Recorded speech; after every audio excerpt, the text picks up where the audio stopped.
In the vast American landscape where retail empires rise from small-town storefronts and fortunes accumulate beyond comprehension, the story of Alice Walton unfolds as both a monument to possibility and a meditation on consequence.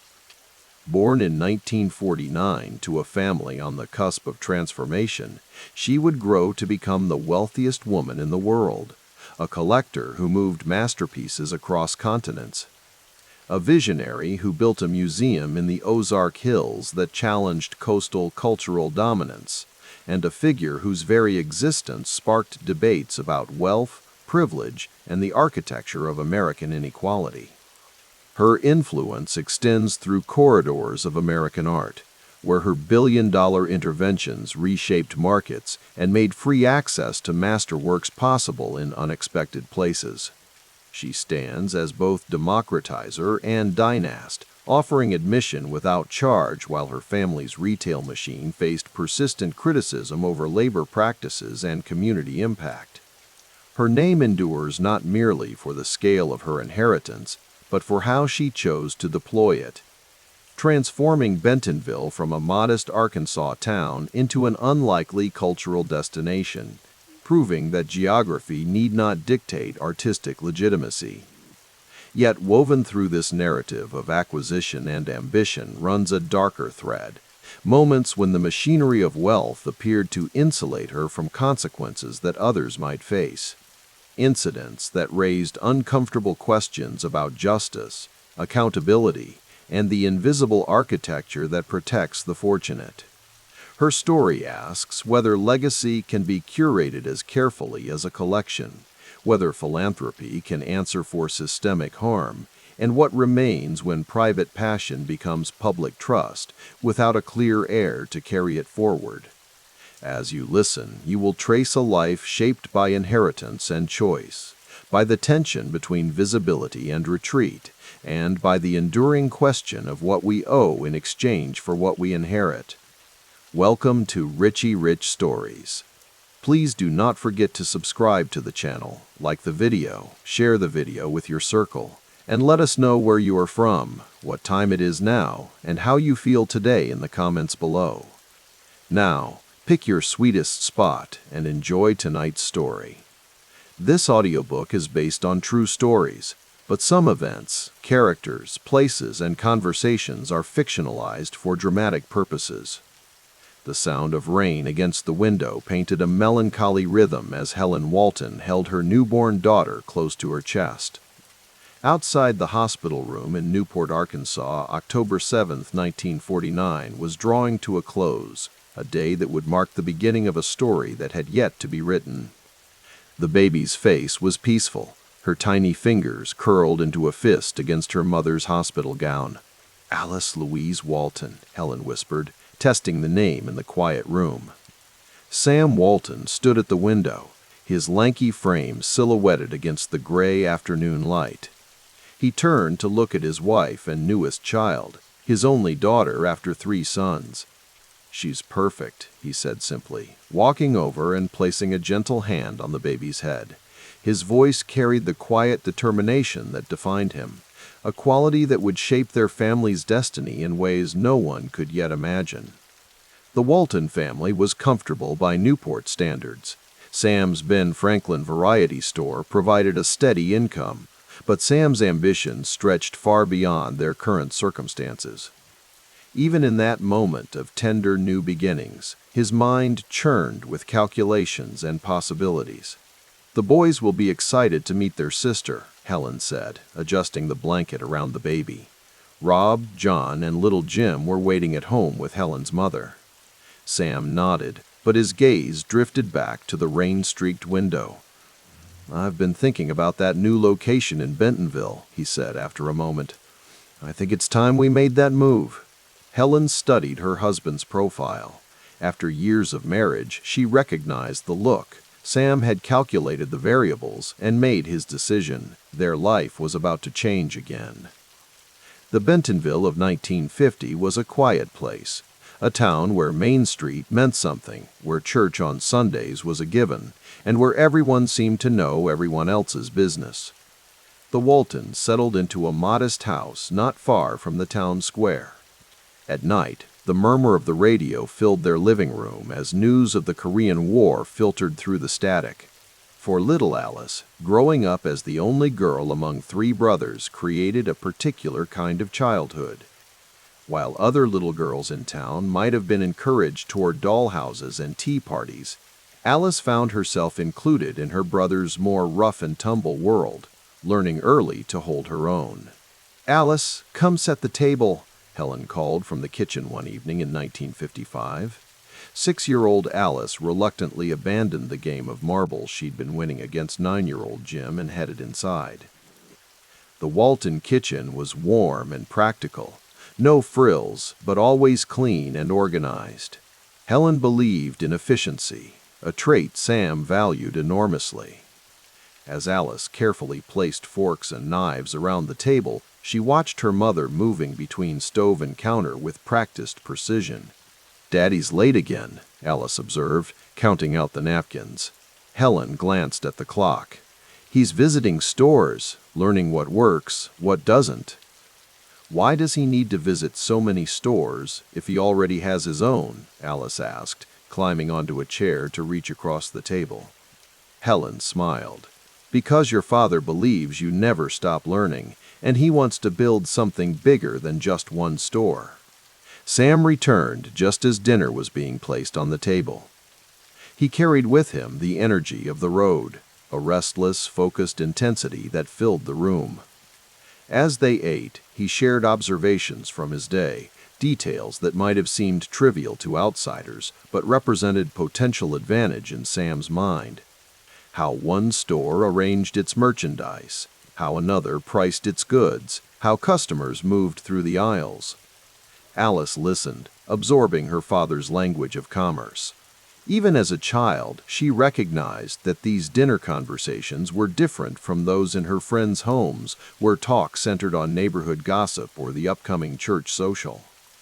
"Alice beat me at marbles again today," Jim complained good-naturedly. "That's my girl," Sam said with a quick wink in Alice's direction. "Always play to win." By 1957, when Alice was 8, the family's circumstances had improved noticeably. Sam's Ben Franklin franchise in Bentonville was thriving, and he had expanded to other locations. Yet despite their growing financial security, the Walton household maintained its ethos of frugality and hard work. On a humid summer afternoon, Alice sat on the front steps of their house, watching her father wash the family Chevrolet. Sam had removed his button-down shirt and rolled up his sleeves, attacking the task with the same energy he brought to everything. "Come help me dry, Alice," he called.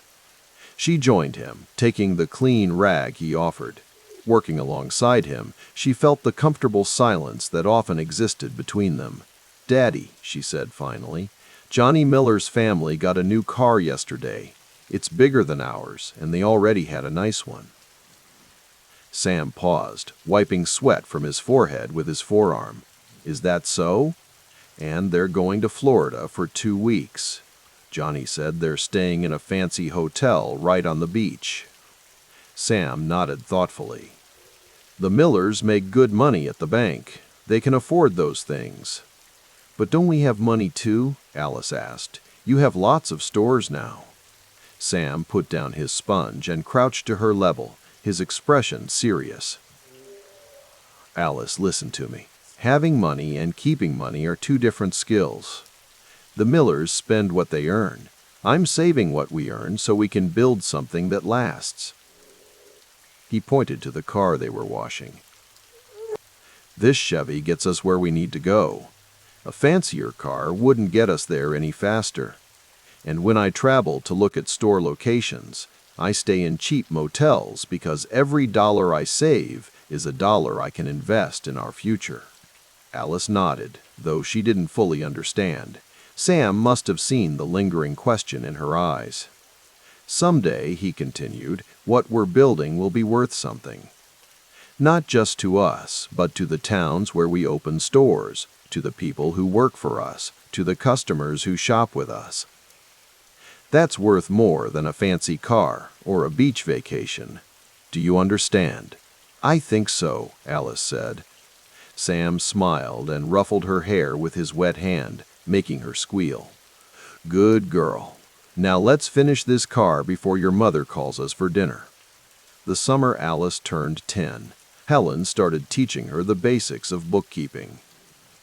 While her brothers were assigned more physical chores around the house and yard, Alice found herself at the kitchen table with her mother, learning to balance the family accounts.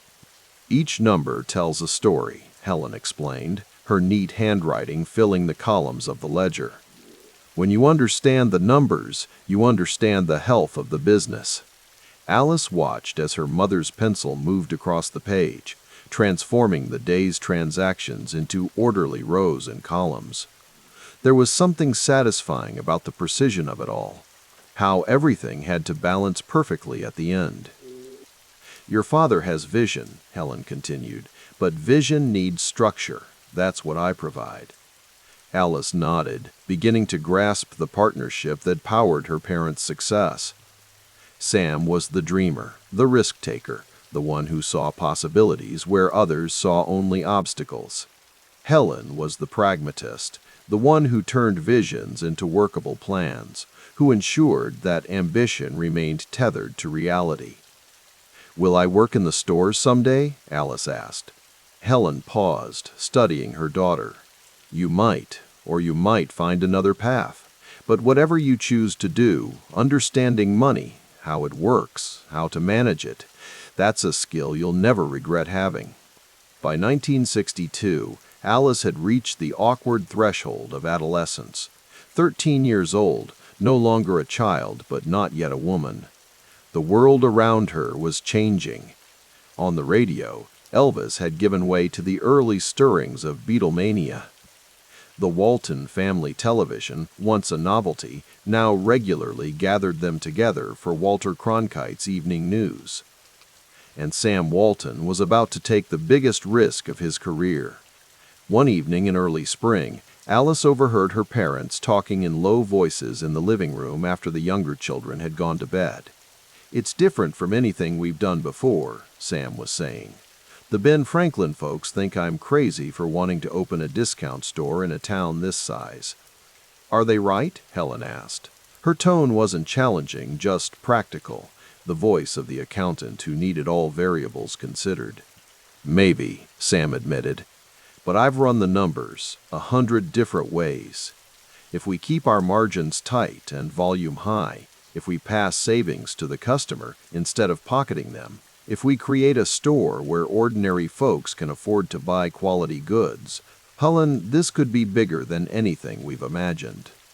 Alice, sitting on the stairs in her pajamas, felt a thrill run through her. There was something magnetic about her father's conviction, his willingness to bet on his vision despite the doubts of others. "The risks are considerable," Helen said after a pause. "They are," Sam agreed, "but so are the potential rewards." Another silence, and then Helen's voice, softer now. "Then we'll do it. We'll need to be careful with our personal expenses for a while, but we'll make it work." Alice crept back up the stairs, knowing she had witnessed something important, a moment when her family's path had irrevocably shifted. On July 2, 1962, the first Walmart Discount City opened in Rogers, Arkansas, just a short drive from Bentonville. The summer heat was oppressive, the asphalt parking lot radiating warmth as cars began to fill the spaces. The store itself was nothing like the department stores in the larger cities. There were no elaborate display windows, no uniformed doormen, no plush carpets. Instead, it was relentlessly practical. Bright fluorescent lighting, wide aisles, goods stacked high and priced low. Alice stood beside her mother near the entrance as Sam paced nervously, checking and rechecking details. His energy was contagious, infecting the newly hired staff with a mixture of anxiety and excitement. "What if nobody comes?" Jim whispered to Alice, voicing the fear that hung in the air. But people did come. By mid-morning, the parking lot was filling steadily, and inside, customers moved through the aisles with shopping carts that grew increasingly full. Alice watched her father move among them, shaking hands, asking questions, making mental notes of what caught their attention and what they passed by. Late that afternoon, as the opening day crowd finally began to thin, Alice found her father standing alone in the back of the store, staring at the scene before him with an unreadable expression. "Is it good, Daddy?" she asked, coming to stand beside him. Sam put an arm around her shoulders. "It's a start, Alice. Just a start." He was silent for a moment, and then added, "This store, it's different from anything else in retail right now. We're going to sell things for less than people expect to pay, and we're going to make it up in volume." Alice nodded, though the full implications of his strategy weren't yet clear to her. "People thought I was crazy to build a discount store in a small town," Sam continued. "The conventional wisdom says you need a population of at least 50,000 to support a store like this. But I believe small-town folks deserve the same access to affordable goods as city people." He turned to look at her directly, his eyes intense. "Remember this day, Alice. This is just the beginning of something much bigger." As they walked back toward the front of the store, Alice felt a strange mixture of pride and uncertainty. She was old enough now to understand that her family was different, that her father saw opportunities where others didn't, that he was willing to take risks that others wouldn't. And she was beginning to understand that his vision would shape not just their family's future, but her own identity in ways she couldn't yet fully comprehend. The Walmart sign glowed in the dusk as they left the store that evening, a simple sign with no hint of the empire it would eventually represent. But something had fundamentally changed. The Waltons were no longer just a successful merchant family in a small Arkansas town. They had taken their first step toward becoming a dynasty. As they drove home, Alice gazed out the window at the passing landscape. In the fading light, Bentonville looked the same as it always had, the same houses, the same streets, the same quiet rhythms of small-town life. But Alice sensed that her world had irrevocably shifted.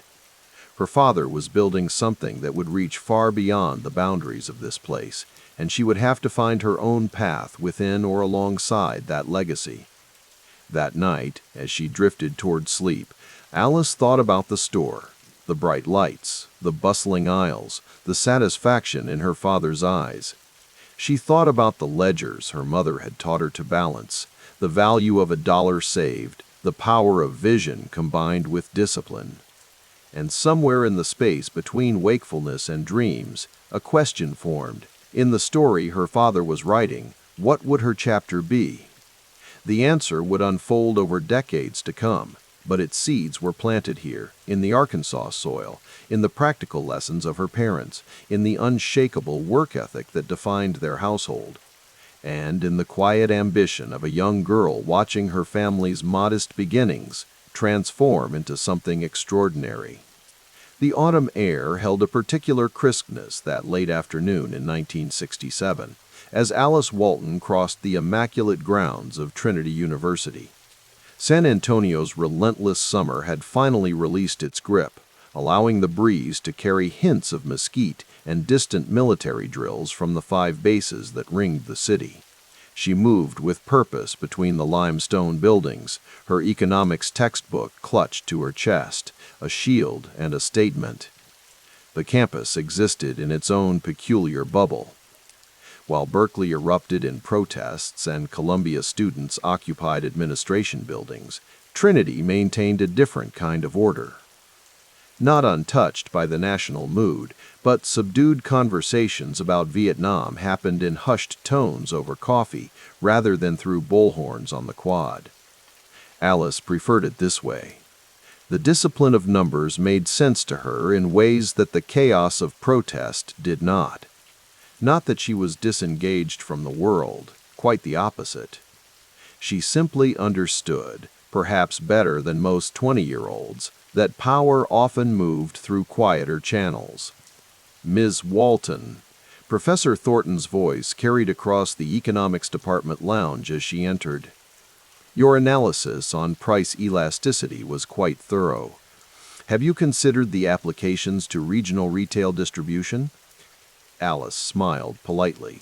The question wasn't innocent. Everyone knew who her father was, what he was building back in Arkansas. 30 stores now, and growing faster than anyone had predicted. I'm looking at broader market forces, Professor, not just retail. Her tone was pleasant but firm, a familiar boundary she'd been establishing since freshman year. Later, alone in her dormitory room, Alice spread her finance homework across her modest desk. The lamp cast a pool of yellow light that barely reached the corners of the room. Outside, groups of students crossed the courtyard laughing, wrapped in the insularity of college life. She checked her watch, nearly time for her weekly call with her father. The telephone rang precisely at 7. "How's my college girl?" Sam Walton's voice carried the trademark enthusiasm that could energize a room full of store managers or a reluctant banker. "Fine, Daddy. Midterms are coming up." "Economics still treating you well?" "Top of my class," she replied without boasting. It was simply fact. "That's my girl. Your brothers could use some of that academic discipline." Alice let the comment hang in the air.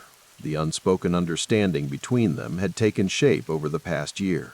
Her brothers were being positioned to run stores, to perpetuate the Walton retail legacy directly. Her path would be different. "I've been following those Treasury bill fluctuations you mentioned," she said, steering the conversation. "The yield curve is telling us something about where the economy's headed." Sam Walton chuckled on the other end of the line. "You're speaking a language your mother sure doesn't understand when I repeat it at dinner." "It's not that complicated, Daddy. It's just paying attention to patterns. Like watching customers move through a store." "Exactly. Just with bigger numbers." After they hung up, Alice stood by the window. The campus lights illuminated students walking in pairs and groups. She knew few of them beyond surface acquaintances.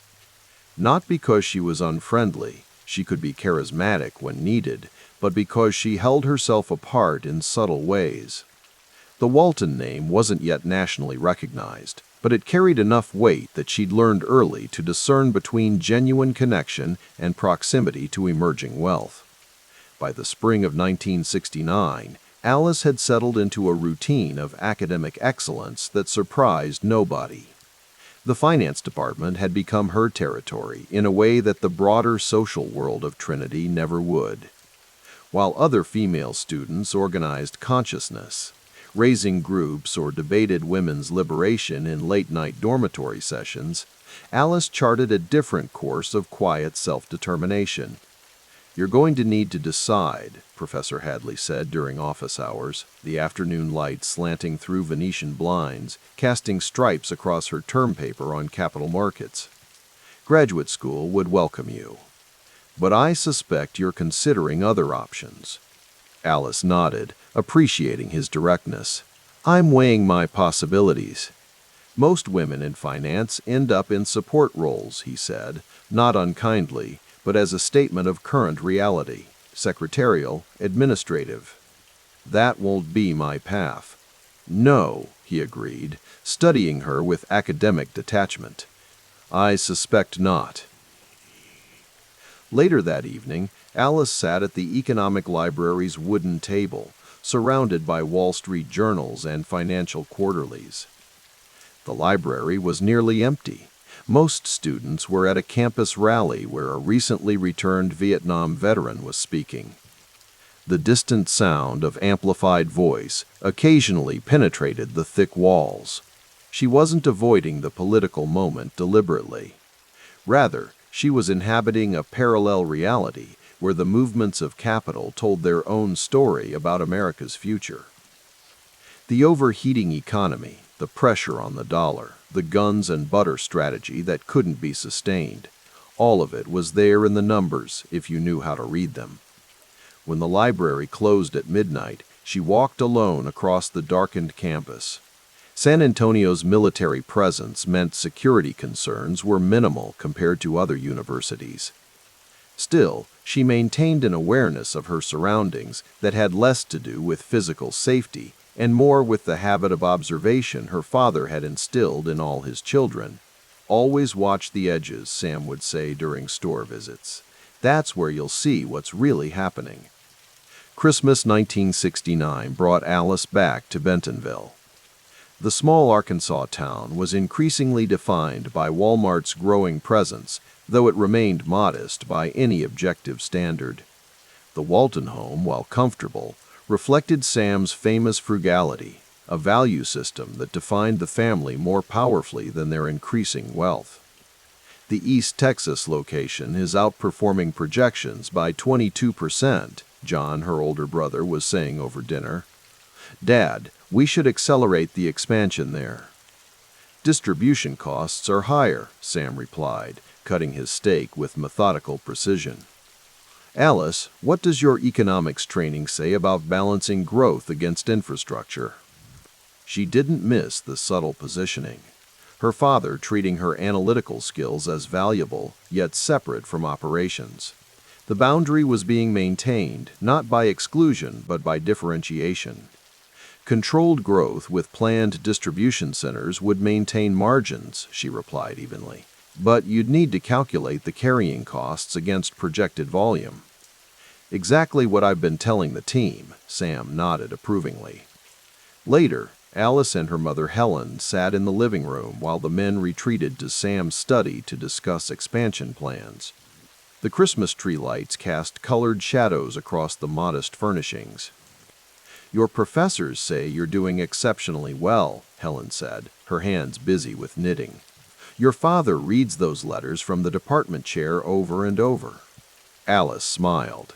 "Economics isn't complicated once you understand the fundamentals." "For you, maybe," Helen looked up from her work. "You've always seen patterns where others don't." "Is that why Daddy doesn't push me toward store operations?" Helen's needles paused momentarily. "Your father sees something different in each of you children. He's building something for the long term." "And what does he see in me?" "Someone who understands value." Helen resumed her rhythmic knitting, not just price value.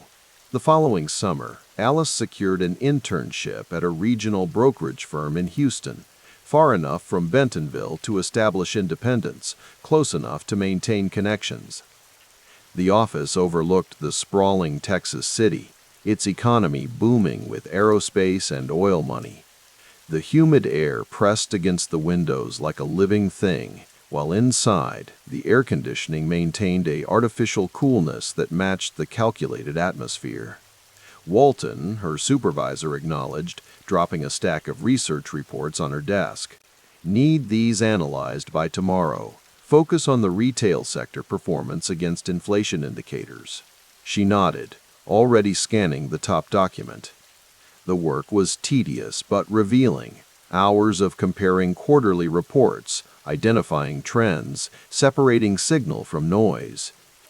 By mid-afternoon, she'd produced an analysis that caught her supervisor's attention. "This conclusion about inventory turnover as a hedge against dollar weakness," he said, tapping her report. "That's not conventional thinking." "It's what the numbers show," Alice replied, "especially for high-volume discount retail." He studied her with new interest. "This isn't theoretical for you, is it? This is family business." "I'm here to learn how markets work," she countered smoothly. "My family connections aren't relevant to this analysis." That evening in her modest apartment, Alice sat by the window watching Houston's lights flicker on against the gathering darkness. Her roommate, a fellow Trinity student named Margaret, entered with grocery bags. "You missed the department gathering," Margaret said, unpacking items into their small refrigerator. "Carson was asking about you." "Work ran late," Alice replied, not elaborating further. "All you do is work," Margaret observed without judgment. "The war, the protests, the whole world is coming apart, and you're buried in stock reports." "The world has always been coming apart," Alice replied, gazing at the city lights. "But it's also being remade. I'm trying to understand how." By her senior year in 1971, Alice had distinguished herself enough that her economics professors sought her input on their own research. The discipline of financial analysis had become second nature, a language she spoke with increasing fluency. Meanwhile, Walmart had gone public the previous year, crossing the threshold into a new phase of corporate existence. The family wealth, while not yet at dynastic levels, had fundamentally changed. The contradiction wasn't lost on Alice. She was pursuing financial independence through education and skill development, while simultaneously becoming wealthy through inheritance and equity appreciation. The tension between earned expertise and unearned advantage created a particular type of dissonance that she was still learning to navigate. Her graduation ceremony in May 1971 brought the Walton family to San Antonio. They sat in Trinity's auditorium, a visual study in restraint, despite their growing wealth. Their clothes and demeanor reflected Bentonville values rather than emerging plutocratic status. Alice Louise Walton, Bachelor of Arts in Economics and Finance with honors, the dean announced. As she crossed the stage, Alice caught her father's gaze. Sam Walton nodded once, the slight movement containing more approval than any elaborate celebration could express. It was a quintessentially Walton moment, acknowledgement without excess, pride without display. The family gathering afterward took place at a modest restaurant near campus. Sam had insisted on treating Alice's favorite economics professors to lunch, a gesture that reflected his genuine respect for education rather than any attempt to impress with wealth. "So, Alice," Professor Thornton said between courses, "I understand you've accepted a position with First Commerce." "Starting in July," she confirmed, "Investment Analysis Division." "Not joining the family enterprise?" he asked, though he likely knew the answer already. Sam Walton interjected smoothly. "Alice has her own path to forge. The retail business has my sons to worry about." The statement contained multitudes: support for Alice's independence, acknowledgement of different trajectories for sons versus daughter, and the unspoken reality that her financial future was already secure regardless of career path. Later, in the hotel suite the family had taken for the weekend, Alice found herself alone with her father. The others had gone shopping, an activity Sam Walton never failed to turn into a reconnaissance mission, regardless of the store being visited. "You've done well here," he said, looking out the window at the San Antonio skyline. "Your professors can't say enough good things." "Thank you, Daddy." "The finance world is still tough for women," he continued, his pragmatism never far from the surface. "You'll face obstacles your brothers won't." "I know. But you've got advantages they don't," he added, turning to face her. "You see patterns, you understand value, and you've got the Walton determination without needing to prove you're a Walton." Alice considered this. "Is that why you never pushed me toward store operations?" Sam smiled slightly. "I push people toward their strengths, not my preferences. Your strength is seeing the big picture. Rob and John, they're operators. They see the details, the day-to-day. You see systems." The moment held a clarity that would become increasingly rare as the years passed and family dynamics evolved.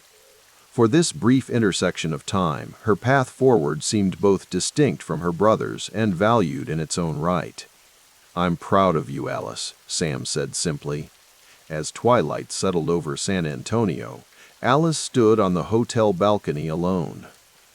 Below, the city continued its rhythmic existence.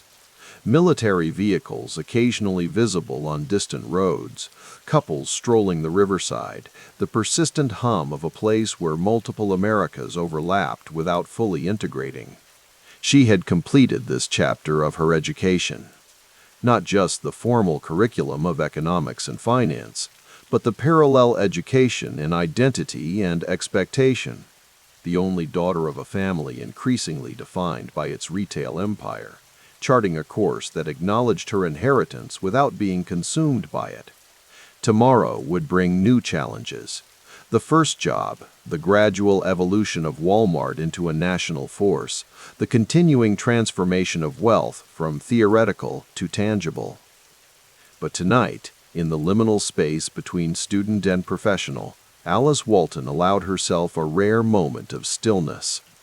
The world was changing rapidly, but some constants remained. The discipline of numbers, the clarity of analysis, and the complex privilege of being a Walton who could choose her own direction. The morning air felt oppressive in the equity analyst bullpen. The fluorescent lighting cast a sterile glow over the rows of wooden desks, where Alice Walton sat reviewing quarterly reports, a calculator at her fingertips and a cup of coffee cooling beside her notepad. Outside, New York was suffocating under the weight of the 1973 summer, the kind where shirts stuck to skin and tempers flared as easily as matches. "Walton, what's your read on Polaroid's cash position?" her supervisor called from across the room, his voice cutting through the clatter of adding machines and rustling papers. Alice looked up, tucking a strand of hair behind her ear.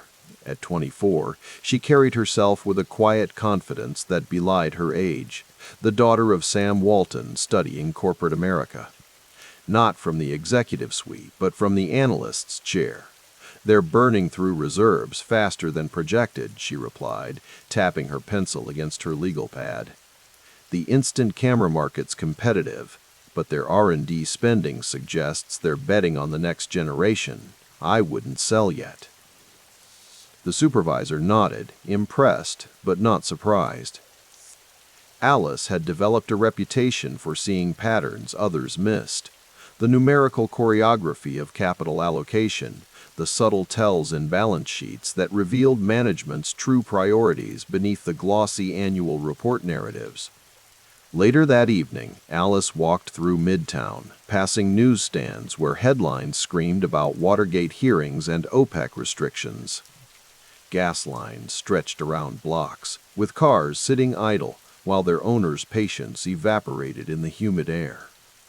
The economic reality of America in 1973 was stark stagflation puzzling economists, the market struggling to maintain momentum, and a growing sense that the post-war prosperity had been built on shifting sands. Alice entered her modest Upper East Side apartment, dropping her briefcase by the door. The place was nice enough, certainly more than most 20-somethings could afford in Manhattan, but deliberately understated. No original art on the walls yet, just a few carefully chosen prints. No luxuries that would suggest inheritance rather than earned success. She kicked off her heels and reached for the mail, finding the latest Walmart quarterly report among the envelopes.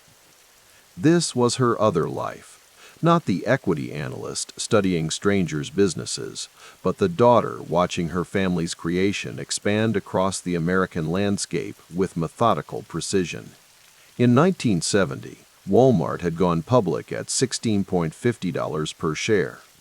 3 years later, as she studied the numbers before her, the stock was showing remarkable resilience even as the broader market faltered. The telephone rang, interrupting her thoughts. "Alice, it's Rob," her brother's voice came through the line. "How's the analyst life treating you?" "It's educational," she replied, settling onto her sofa. "Though I spend most days watching companies make the exact mistakes Dad taught us to avoid." Rob laughed. "That's why we're opening store number 78 next month. While the big retailers are cutting back, we're expanding. Dad says the recession is actually good for business people need value more than ever." Alice made a sound of agreement as she flipped through the report. "The margins look solid. How's Bentonville handling the gas shortages?" "Our trucking logistics are stretched thin, but we're adapting. Speaking of which, Dad was hoping you might come down for the quarterly planning meeting. Says your finance background could be useful." There was a familiar tension in the invitation, the pull between proving herself independently and the gravitational force of the family enterprise.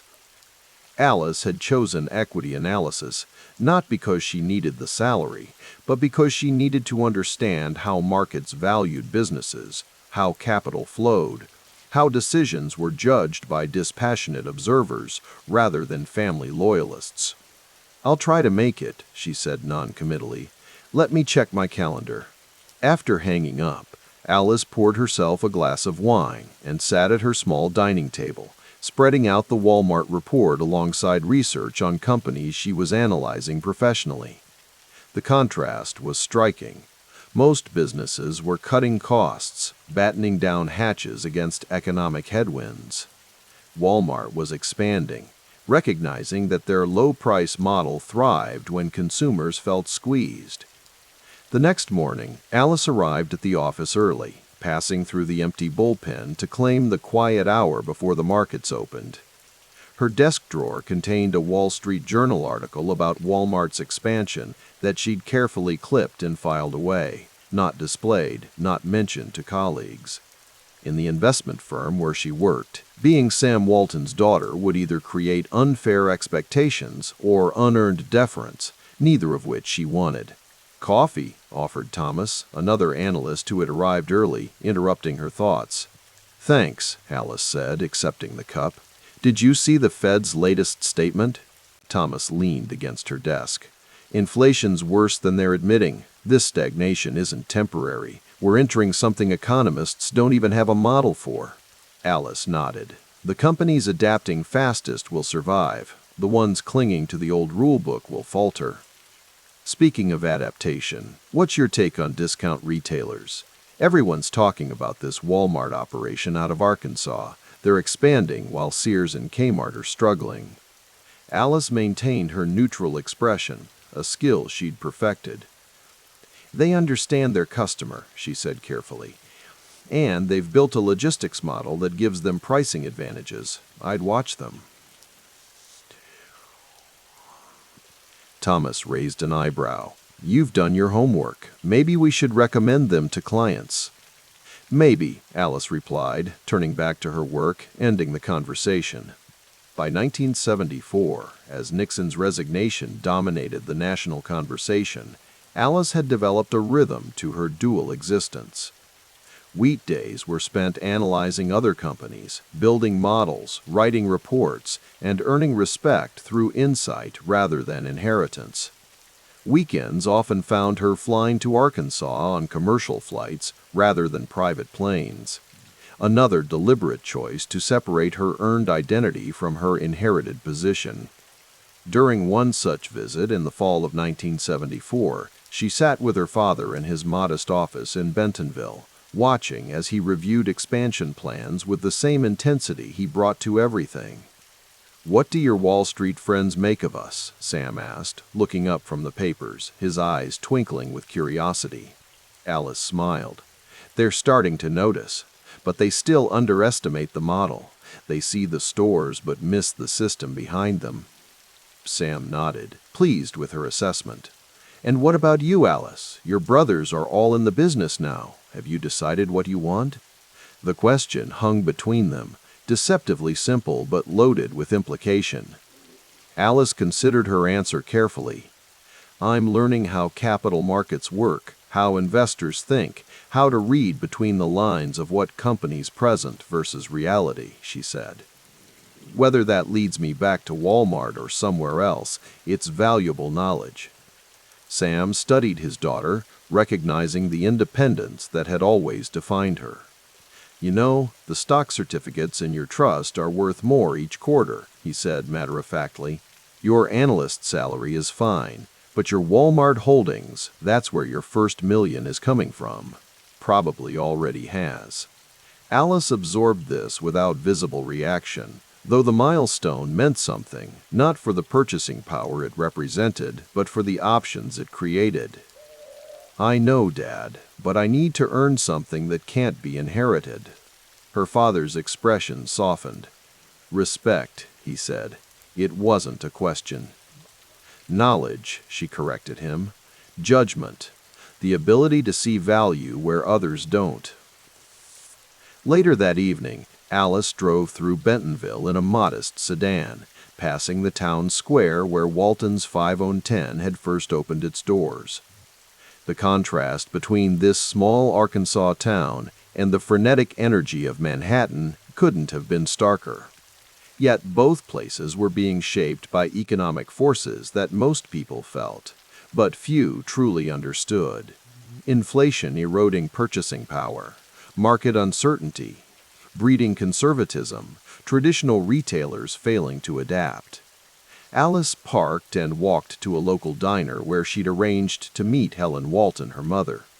The two women sat in a back booth, familiar enough figures in town that they warranted no special attention. "Your father says you're doing well in New York," Helen said after they ordered, "though he wishes you'd consider coming into the business full-time." Alice stirred her iced tea. "And what do you think, Mom?" Helen considered this, her practical wisdom always carefully dispensed. "I think you're building something important, perspective. The boys grew up in this business. They know it from the inside out. You're learning how the world sees us, how markets value what we're building. That's valuable too." "Sometimes I feel split in two," Alice admitted, "the equity analyst earning her way and the daughter whose trust fund grows without effort. One identity I'm building, the other I inherited." Helen reached across the table and squeezed her daughter's hand. "The money isn't what matters, Alice. It's what you do with it, what you build with it, what it enables you to become. Your father and I never wanted wealth for its own sake. We wanted the freedom to make choices." By early 1975, the broader market continued its sideways trajectory, while Walmart stock maintained its upward climb. The company was approaching 104 stores and $340 million in annual sales, impressive growth in a stagnant economy. Alice's professional reputation at the investment firm had solidified. Her analyses were respected, her judgment sought after. On a cold February morning, she sat in her firm's conference room during a strategy session focused on consumer retail stocks. Her boss had asked her to prepare an analysis of the sector, knowing her attention to detail and ability to identify underlying patterns. "Discount retail is showing remarkable resilience," Alice explained to the gathered analysts and portfolio managers, pointing to charts projected on the screen. While traditional department stores struggle with inventory costs and fixed overhead, companies like Walmart, Target, and Kmart are capturing market share by focusing on price and turnover. "But which one has the edge?" asked a senior portfolio manager. "Kmart is the established player, but their inventory management is questionable." Alice highlighted several comparison metrics. Walmart has built something different, a logistics system that gives them structural advantages.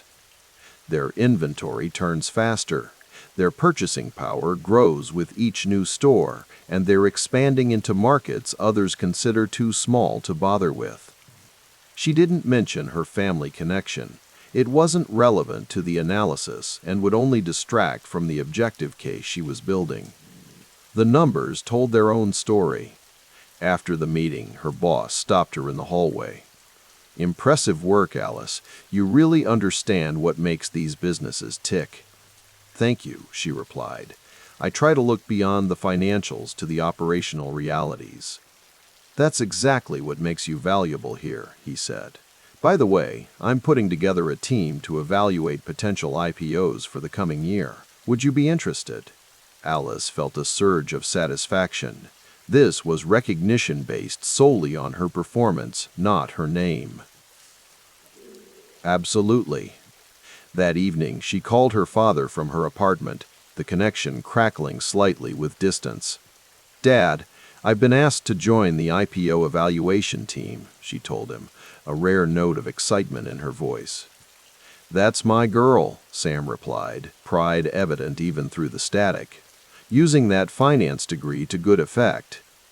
"I'm learning every day," she said, "about how capital markets really work, about how investors think, about how narratives shape valuations."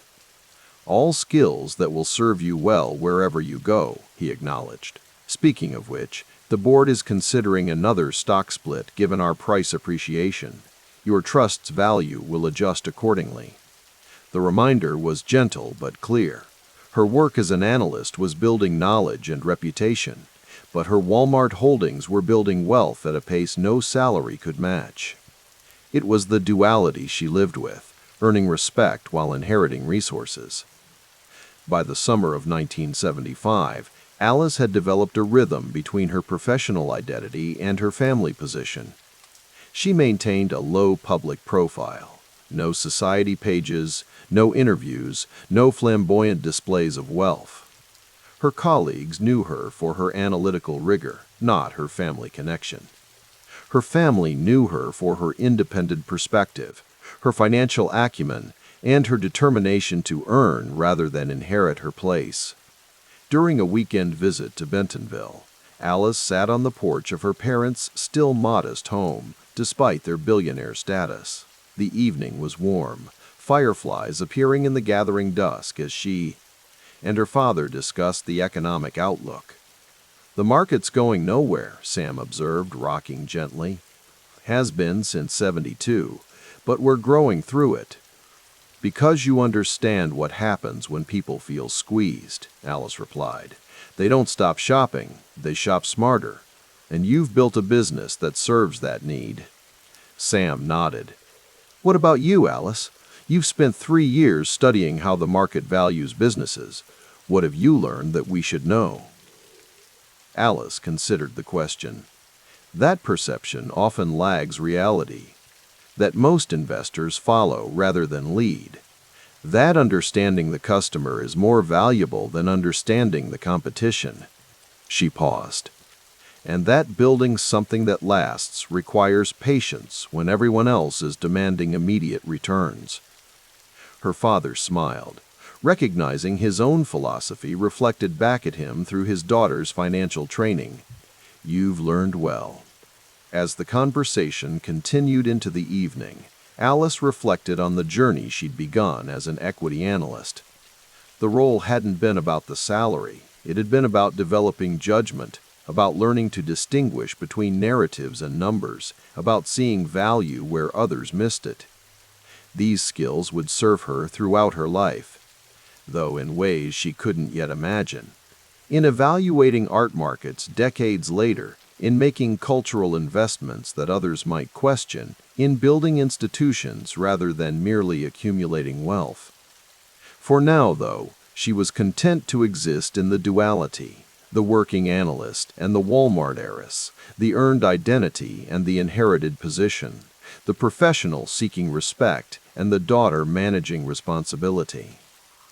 In this period from 1972 to 1975, as the broader economy struggled through stagflation and political upheaval, Alice Walton was laying foundations, not just of financial knowledge, but of the perspective that would eventually allow her to transform wealth into meaning, inheritance into purpose, and resources into vision. The real lesson of her early finance years wasn't about money at all. It was about patience, skepticism, and the ability to see beyond conventional wisdom to the patterns beneath, qualities that would define her approach to wealth long after her analyst days were behind her. The night air was heavy with Texas summer as Alice Walton drove her Mercedes along the empty roads back to her ranch. The dashboard clock read 11:42 p.m. She'd spent hours reviewing portfolios at her E.F. Hutton office in Fort Worth, long after the other brokers had gone home.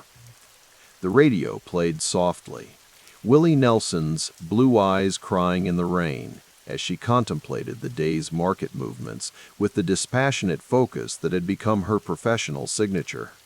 At 40, Alice had developed a reputation among her colleagues as someone who could see value where others didn't, though few understood the depth of her vision beyond the brokerage floor.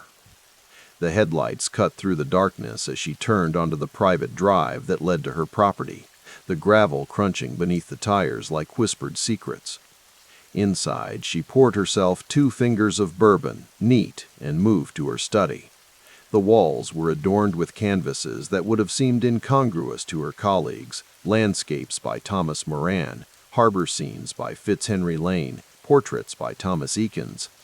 American art, not the European masters that dominated the collections of the wealthy, but works that captured something essential about the country's spirit, its vastness, its contradictions. She set her glass down and stood before her most recent acquisition, a small Winslow Homer watercolor of the Adirondacks. The painting had cost her $28,000 at auction last month, a considerable sum, but less than half what comparable European works commanded. Alice traced her finger along the frame, not touching the glass but following the movement of light across the water Homer had captured with such economy of brushstroke. "You're undervalued," she murmured to the painting. "They just don't understand you yet." The following morning broke with merciless heat. By 5:30 a.m., Alice was already in her riding clothes, moving with practiced efficiency through the barn. She led her cutting horse, a chestnut quarter horse named Commander, from his stall into the arena where a small herd of cattle waited. "Let's see what you've got today," she said softly to the horse, running her hand along his muscled neck. She swung into the saddle with the fluid motion of someone who had been riding since childhood. Cutting was a Western sport that required horse and rider to separate a single cow from the herd and prevent it from returning, a practical ranch skill elevated to competition. It demanded intelligence, athleticism, and split-second decisions from both animal and human. Alice settled into the saddle, gathered the reins loosely in her left hand, and nodded to her ranch hand to release the cattle. Commander moved beneath her, his body tense with anticipation. Alice studied the herd, looking for a cow that might challenge them. She selected one, a wiry Hereford that stood slightly apart, and guided Commander toward it with subtle pressure from her legs. The horse responded immediately, creeping forward with the stealth of a predator. When they were close enough, Alice gave the signal. Commander exploded into action, darting between the chosen cow and the rest of the herd. The cow tried to double back, but the horse anticipated the move, blocking its path with a lightning-fast pivot that left Alice's hat untouched on her head. "That's it," she murmured as they held the cow at bay, Commander shifting back and forth with cat-like reflexes. "Read her mind." For 20 minutes they worked the herd, Alice's focus absolute. This was different from the analytical thought required at E.F. Hutton. This was instinct, timing, and the wordless communication between rider and horse. When they finished, her shirt was soaked with sweat, but her face showed satisfaction. Her trainer, Ray Hunt, leaned against the fence, his weathered face impassive. "Getting better," he said, which from him was high praise. "Still dropping your right shoulder on the turns." Alice nodded, accepting the criticism without defensiveness. "We'll work on it." "Competition circuit starts in August," Hunt said. "You thinking about entering the Fort Worth show?" Alice dismounted, patting Commander's neck. "I'm considering it." She wasn't ready to commit.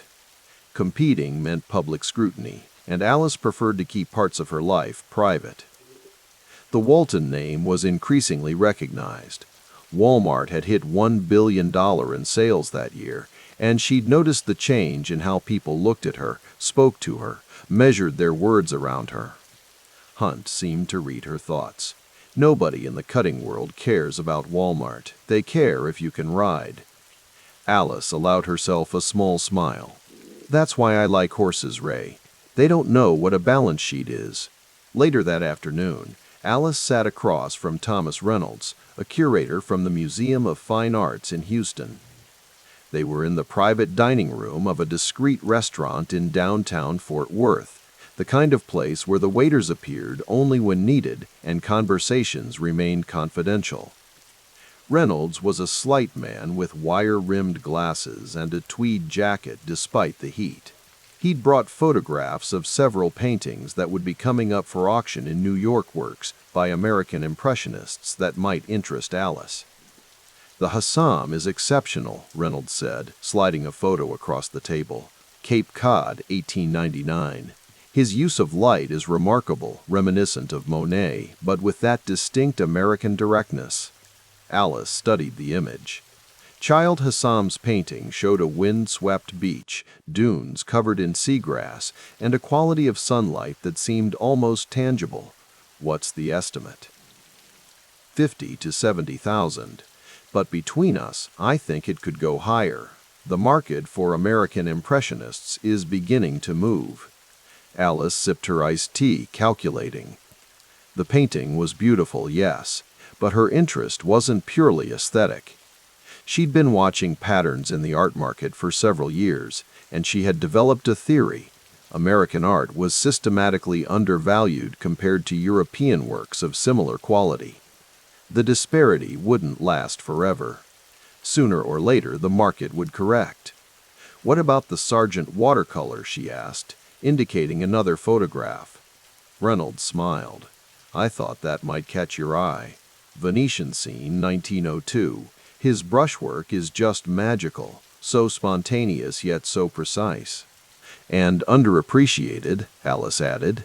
For now, Reynolds agreed. But I'm seeing more interest from serious collectors, particularly those with your foresight. Alice understood the subtext.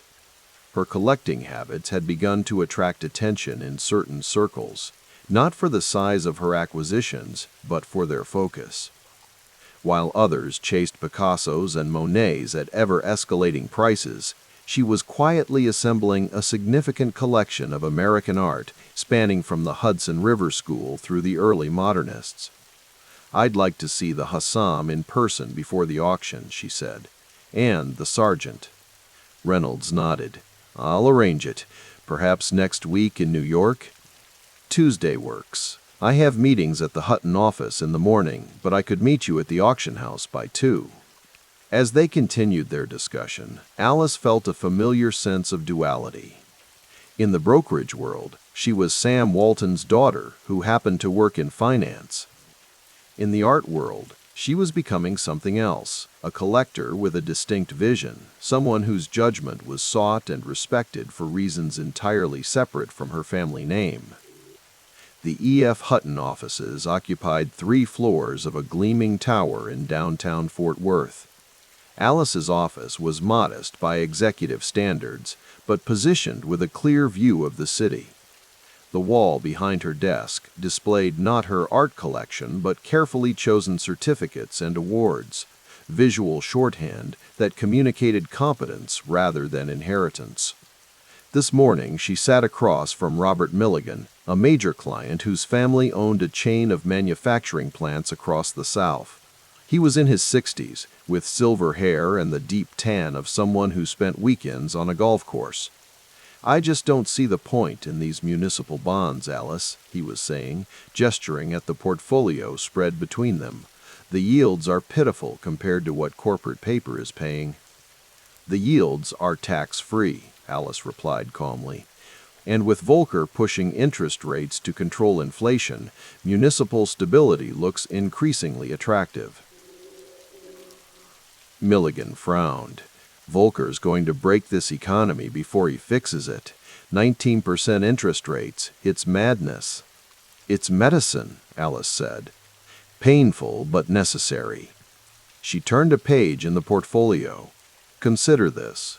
Even after taxes, your effective yield with the balanced approach I'm suggesting will outperform an all-corporate strategy if we see the recession most analysts are expecting. She watched as Milligan processed the information. Like many successful men of his generation, he was unaccustomed to taking financial advice from a woman, particularly one younger than himself. But Alice had earned his respect through a combination of results and unflappable confidence. You were right about getting out of oil stocks last year, he admitted grudgingly. The market is telling us stories if we're willing to listen, Alice said. Right now, it's telling us to be cautious but not fearful. As they continued reviewing the portfolio, Alice's secretary appeared at the door. I'm sorry to interrupt, Ms. Walton, but your brother Jim is online too. He says it's important. Alice nodded. Robert, would you excuse me for a moment? When Milligan had stepped out, She picked up the phone. "Jim, what's happening?" Her brother's voice came through clearly. "Dad's called a family meeting for this weekend. He wants everyone at the Bentonville house on Saturday morning. Is everything all right?" "Far as I know. Think he wants to discuss some new stock arrangements. The company's growing so fast, and he's thinking about how to structure things for the long term." Alice glanced at her calendar. She had planned to visit a gallery in Dallas, but family meetings took precedence. "I'll be there. Tell him I'll fly in Friday night." After hanging up, she stared out the window at the Fort Worth skyline. Walmart had grown beyond anyone's expectations, even her father's optimistic projections. The company had opened its 100th store in 1979, and the growth showed no signs of slowing. With each expansion, each new state entered, the Walton family's paper wealth increased. Alice understood the mechanics of this wealth better than most. Her financial training allowed her to see not just the current value, but the potential trajectory. If Walmart continued its growth pattern for another decade, the family would move beyond merely wealthy into a different category entirely. The thought was both exhilarating and unsettling. Alice had crafted a life that balanced connection to the family business with personal independence. As the wealth grew, maintaining that balance would become more challenging. Milligan returned, and Alice shifted her focus back to the portfolio discussion, compartmentalizing her thoughts as efficiently as she managed the separate spheres of her life. The Walton family home in Bentonville remained modest despite the company's success, a physical manifestation of Sam Walton's famous frugality. As Alice pulled her rental car into the driveway on Saturday morning, she saw her brother's vehicles already parked: Jim's practical Ford sedan, John's pickup truck, and Rob's slightly more indulgent Cadillac. Inside, her mother Helen greeted her with a warm hug. "You're looking too thin," she said, the standard maternal observation. "I'm fine, Mom, just busy." The family gathered in the living room: Sam and Helen, the four siblings, and a handful of key Walmart executives, including David Glass, who had joined the company in 1976 and was already being groomed for leadership. Sam Walton stood at the center of the room, energy radiating from his lean frame despite being in his 60s. He wore his customary outfit: khakis, a button-down shirt with the sleeves rolled up, and a Walmart cap. "Good to have everyone here," he began without preamble. "We're at an important junction. Last year we hit $1 billion in sales. This year we'll do better. But I'm looking 10 years ahead, 20 years ahead." He outlined his vision: continued expansion, more distribution centers, new states, eventually the entire country. The numbers were staggering, the ambition breathtaking. "To make this work," Sam continued, "we need to think about structure, the stock, the family holdings, how we manage succession and growth." Alice listened intently as her father described his plans for stock distributions, voting arrangements, and governance.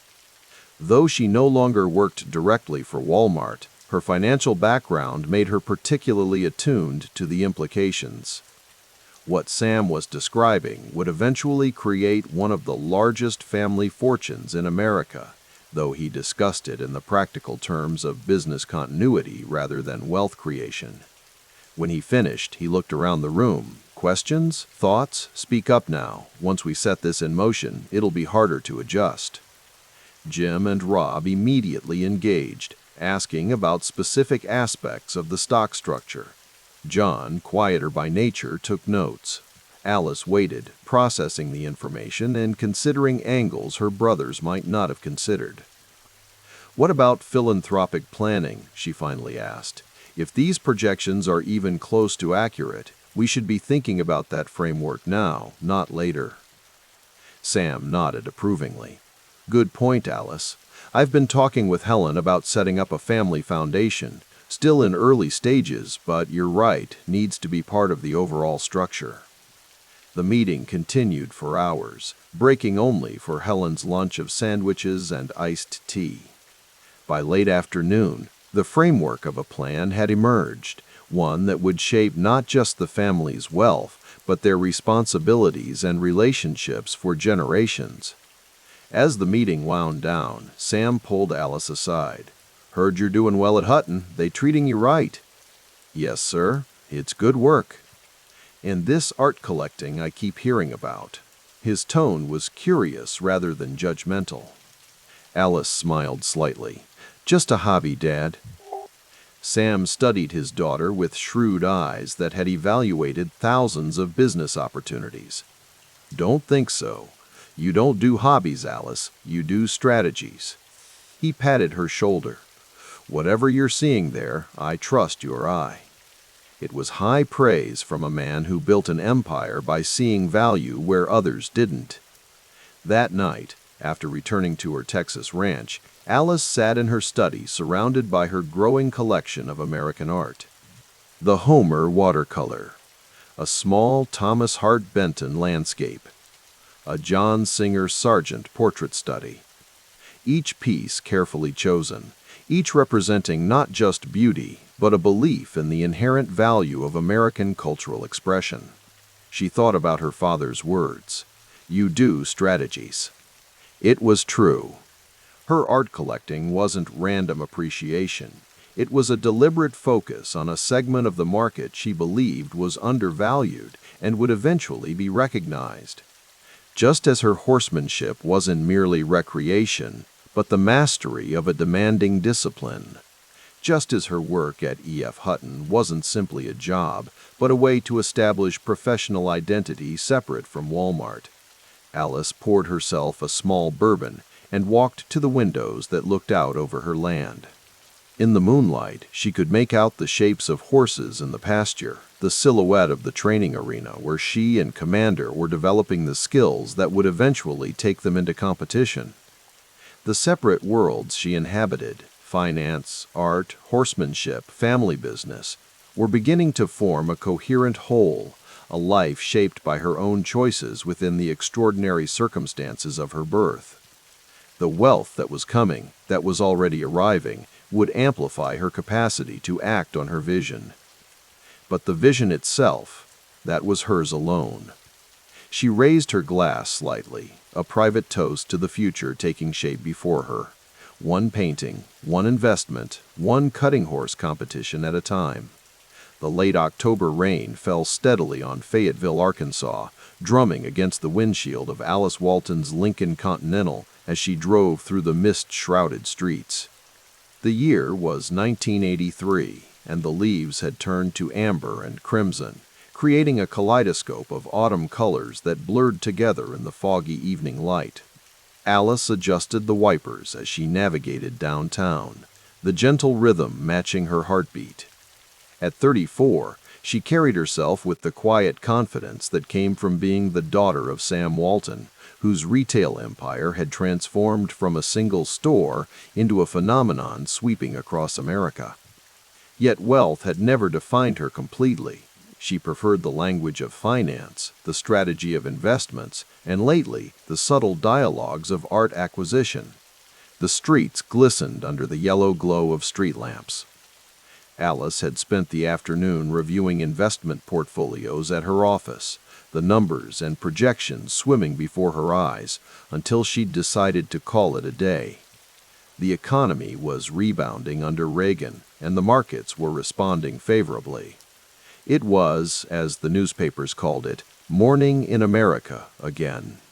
She turned onto Dixon Street, where college students from the University of Arkansas huddled under umbrellas, moving between bars and cafes.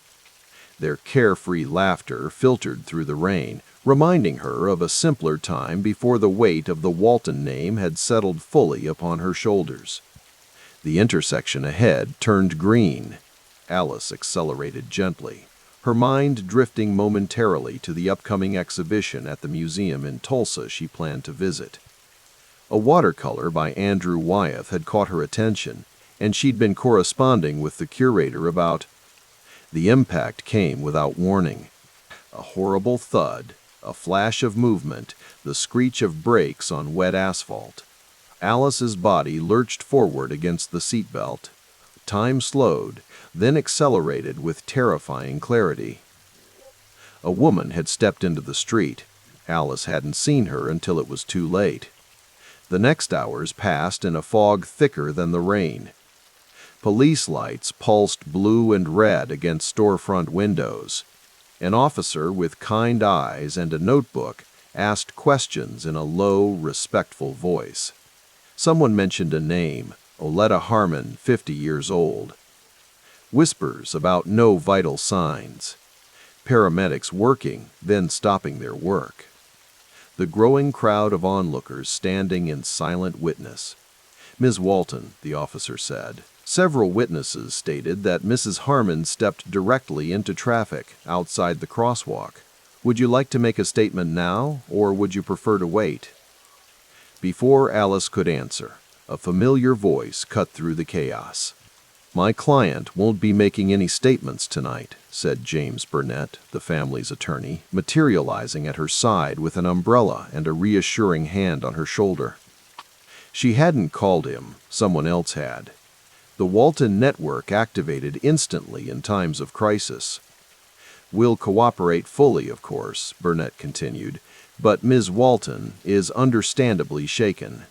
The officer nodded. No breathalyzer was administered, no field sobriety test suggested. The preliminary report already contained witness statements about Mrs. Harmon's unexpected entry into traffic. We'll be in touch if we need anything further. Alice sat in the passenger seat of Burnett's Mercedes as they drove away from the scene, leaving her Lincoln to be retrieved later. The rain continued its steady rhythm, washing the streets clean. It was an accident, Burnett said softly. The police report will reflect that. Several people saw her step right into the road. Alice stared at her hands. She died, James. Yes, he said, his voice gentle but firm. And it's a tragedy, but it wasn't your fault. Back at her Fayetteville home, a substantial but not ostentatious house on a quiet street, Alice sat in her study, a crystal tumbler of bourbon untouched beside her. The telephone rang several times. Her mother, Helen, her brother, Rob. The family closing ranks. Each conversation, brief, practical, concerned. The family name carries weight, Rob said before hanging up, but it also carries a target. Alice understood. In Bentonville, in Fayetteville, throughout Arkansas, the Walton name meant something. It opened doors. It commanded respect. But tonight, it also meant whispers would begin, rumors would spread. A woman was dead, and a Walton was driving the car. She slept little that night, seeing Oleta Harmon's face in her dreams, though in truth she'd never clearly seen the woman at all. Just a flash of movement, the horrible impact, and then the aftermath. Morning brought the Arkansas Gazette on her doorstep. The accident, a front-page story in the local section. The headline was factual, not sensational. Pedestrian killed in downtown traffic accident. The article mentioned Alice as the driver, noted witness statements that Mrs. Harmon had stepped into traffic outside the crosswalk, and indicated police had filed no charges. The final paragraph mentioned that Mrs. Harmon had worked as a seamstress at a local alterations shop and was survived by 2 adult children. The telephone began ringing again at 9. This time it was her father. Alice, Sam Walton's voice was steady, pragmatic as always. How are you holding up? She began, but couldn't find the words to continue. I know, he said simply. Listen to me. Burnett's handling everything. There will be a civil matter, almost certainly. We'll make it right for the family, quietly. But you need to step back now. No statements to the press. No public appearances for a while.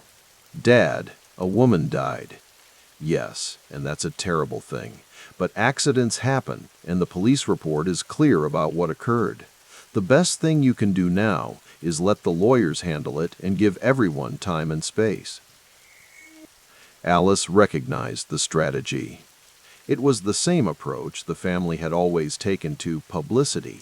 Minimize, control, contain. Sam Walton might drive an old pickup truck and visit stores unannounced, playing the folksy merchant, but the family's approach to crisis had always been disciplined withdrawal. Privacy was not merely a preference, it was a governance strategy. In the days that followed, Alice followed her father's advice. She canceled appointments, postponed a trip to New York to view an art collection, and remained mostly at home. The civil settlement with the Harmon family was handled by the legal team. The details were kept confidential, the court records sealed.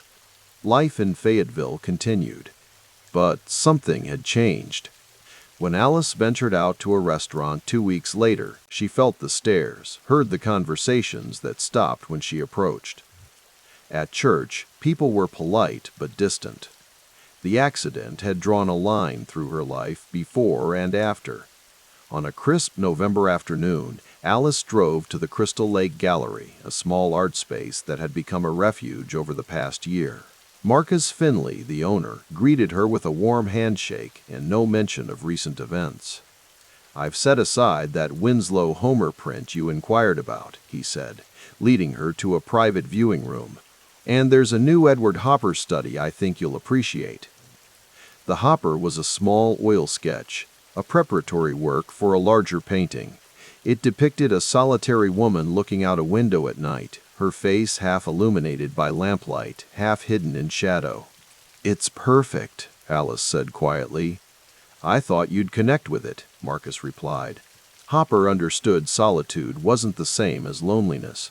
Sometimes it's a chosen state, a place of reflection. Alice nodded, studying the woman in the painting. "I'll take it." Later that evening, Alice sat in her study with a portfolio of investment reports spread before her, the Hopper sketch now hanging on the wall opposite her desk. The telephone rang. This time. "The Bentonville Star is running an editorial tomorrow," he said without preamble. "Someone leaked that the settlement was substantial. They're framing it as buying your way out of trouble." Alice closed her eyes. "What does Dad want me to do?" "Nothing. Absolutely nothing. No response gives them nothing new to write about. This will pass, Alice." But as winter settled over the Ozarks, Alice understood that while the news cycle might move on, her relationship with the public had fundamentally changed. The accident had crystallized something that had always been present but never so starkly defined: the gap between who she was and who people perceived her to be. To some, she remained Alice Walton, the woman with impeccable taste who was building one of the finest private art collections in the region. To others, she had become a symbol of privilege, someone for whom consequences were negotiable, for whom justice operated on a different plane. By early 1984, Alice had made a decision. She would retreat further into the worlds where she felt most at home: finance, art, and horsemanship. She would reduce her public profile in Fayetteville. She would focus on what she could control. On a January morning, Alice walked through the stables at Rocking W Ranch, her pride and joy. She ran her hand along the smooth neck of Dominator, her champion cutting horse, breathing in the comforting scent of hay and leather. "You planning to compete in the Fort Worth event next month?" asked Thomas, her stable manager. "No," Alice said, her decision made. "We'll focus on the smaller shows for now. I think it's better that way." Thomas nodded, understanding without needing the details. That afternoon, Alice met with her financial advisor in her home study. The markets were strong, the Reagan recovery in full swing. Her Walmart holdings continued to appreciate impressively. "Your father's strategy of reinvesting dividends has paid off," Richard Chen explained, pointing to a chart. "And your personal portfolio is well positioned for continued growth." Alice nodded, studying the numbers. Financial language had always been a comfort-clear, mathematical, divorced from the messiness of public opinion. "I'm thinking of expanding my art acquisitions," she said. "American artists primarily. It's an undervalued market with significant appreciation potential." Richard smiled slightly. always the analyst, even with art. Some things don't change, Alice replied. But some things had changed, irrevocably. As winter thawed into spring, Alice sold her house in Fayetteville and moved permanently to Rocking W Ranch outside of Bentonville. The property offered what she now valued most: space, privacy, and distance from public scrutiny. On a warm April evening, Alice sat on the porch of the ranch house, watching the sunset paint the Ozark Hills in shades of gold and amber. A copy of the latest financial news lay unread beside her. Instead, she was sketching ideas for a gallery space to properly house her growing art collection. The telephone rang inside. Alice let it ring 4 times before finally going to answer it. "Alice, it's Helen." Her mother's voice came through the line. "The Junior League is hosting a fundraiser next month. I told them you might attend." Alice hesitated. "I don't think that's a good idea, Mom." "Alice, you can't hide forever. What happened was a tragedy, but it was an accident. Life continues." "I'm not hiding," Alice replied, though perhaps she was. "I'm just choosing where to focus my attention." After she hung up, Alice returned to the porch and her sketches. As darkness fell, she lit a lamp and continued working. The gallery she was designing would be private initially, a place for her own enjoyment and selected guests. But somewhere in the back of her mind, a larger vision was taking shape, something public, significant, transformative. She wouldn't rush it. There would be time to build something lasting, something that might one day balance the scales of public perception. For now, she would retreat, reflect, and plan for a future when the name Alice Walton might evoke something beyond the events of that rainy October night. The lamp cast a warm circle of light around her as she worked late into the evening, alone with her thoughts and ambitions. Insulated by wealth from immediate consequences, but not from the weight of what had happened, a duality that would define her relationship with the public for years to come. The bourbon caught amber light as Alice Walton swirled the crystal tumbler, watching patterns form and dissolve in the glass. Outside her office window, the hot springs evening settled into dusk, painting the Ouachita Mountains with fading purple light. She'd chosen this location carefully, 100 miles from Bentonville, far enough to build something distinctly her own. "Llama Company," she said softly to herself, testing the weight of the name. Tomorrow's ribbon cutting would make it official. Her investment bank, her vision. The office still smelled of fresh paint and new carpet. Alice had supervised every detail of the renovation, transforming the historic building into something both elegant and practical. No ostentatious mahogany like the Wall Street firms, but nothing that whispered small-town limitations either. Her assistant knocked gently before entering.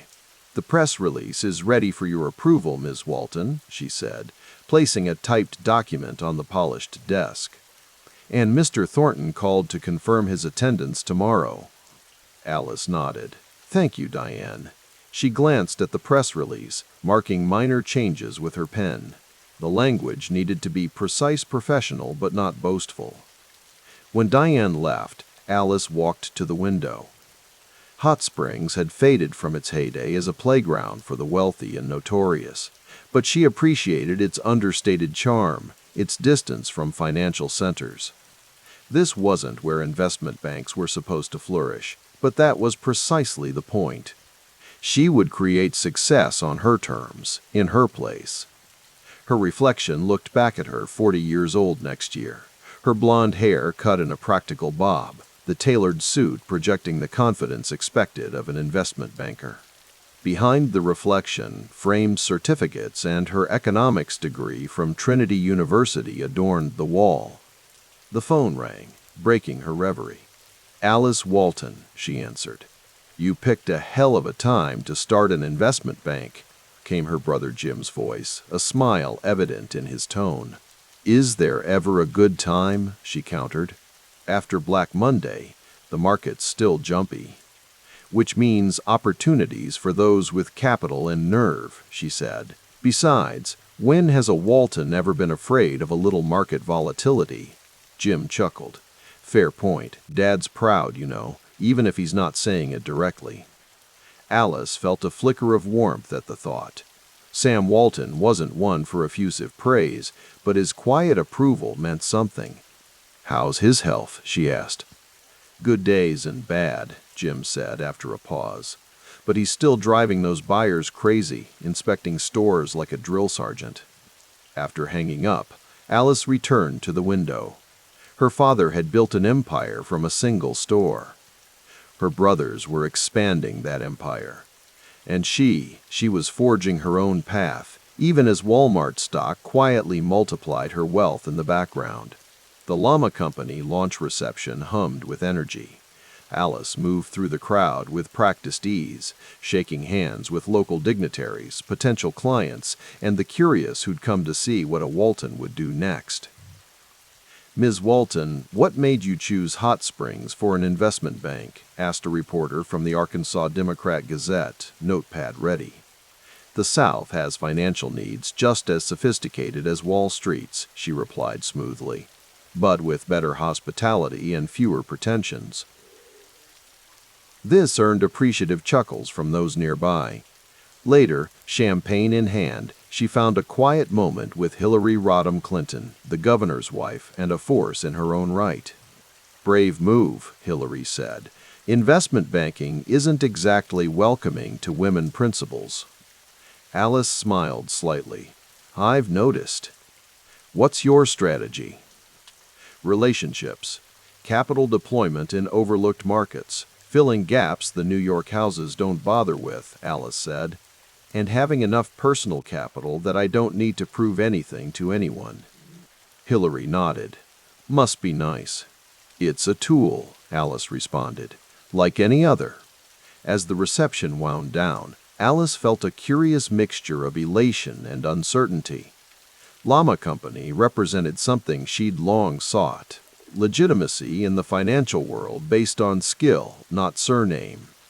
Yet the safety net of Walmart's success meant failure wouldn't destroy her.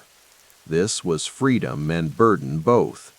The horse responded to the slightest pressure from her legs, pivoting seamlessly as the calf tried to break away.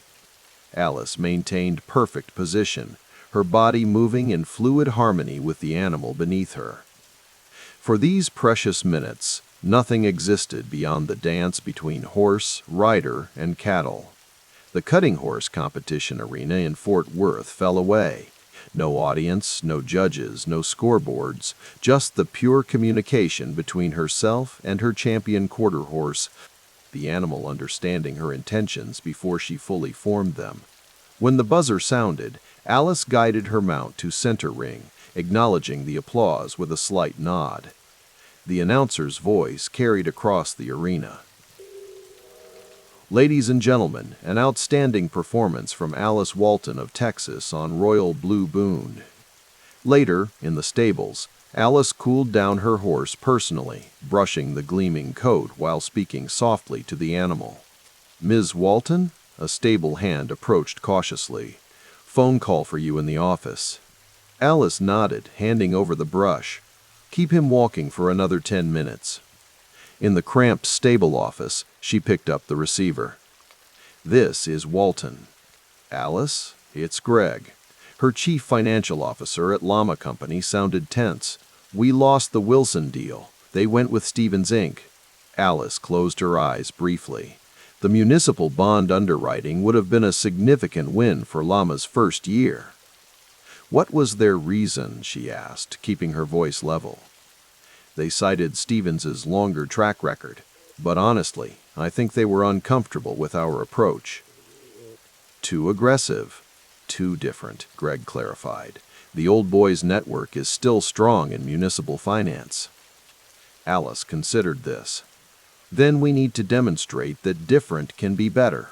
Set up meetings with the Fayetteville City Council. Let's show them what we can do with their next bond issue. After hanging up, Alice stared at the wall, hearing the muffled sounds of the arena beyond. The cutting horse competitions gave her something the investment bank couldn't clear: victories based solely on performance. Here, her name opened doors, but didn't determine outcomes. The horse didn't care who owned it. "Ms. Walton," the stable hand reappeared. "They're announcing the final scores." She would place second that day, a respectable showing against competitors who devoted their full lives to the sport. The November rain hammered the windows of Llama Company's conference room as Alice reviewed quarterly performance reports. 18 months in, the bank was establishing itself, not spectacularly, but steadily. They'd secured several municipal bond deals, arranged financing for mid-sized businesses throughout Arkansas and neighboring states, and were beginning to be taken seriously.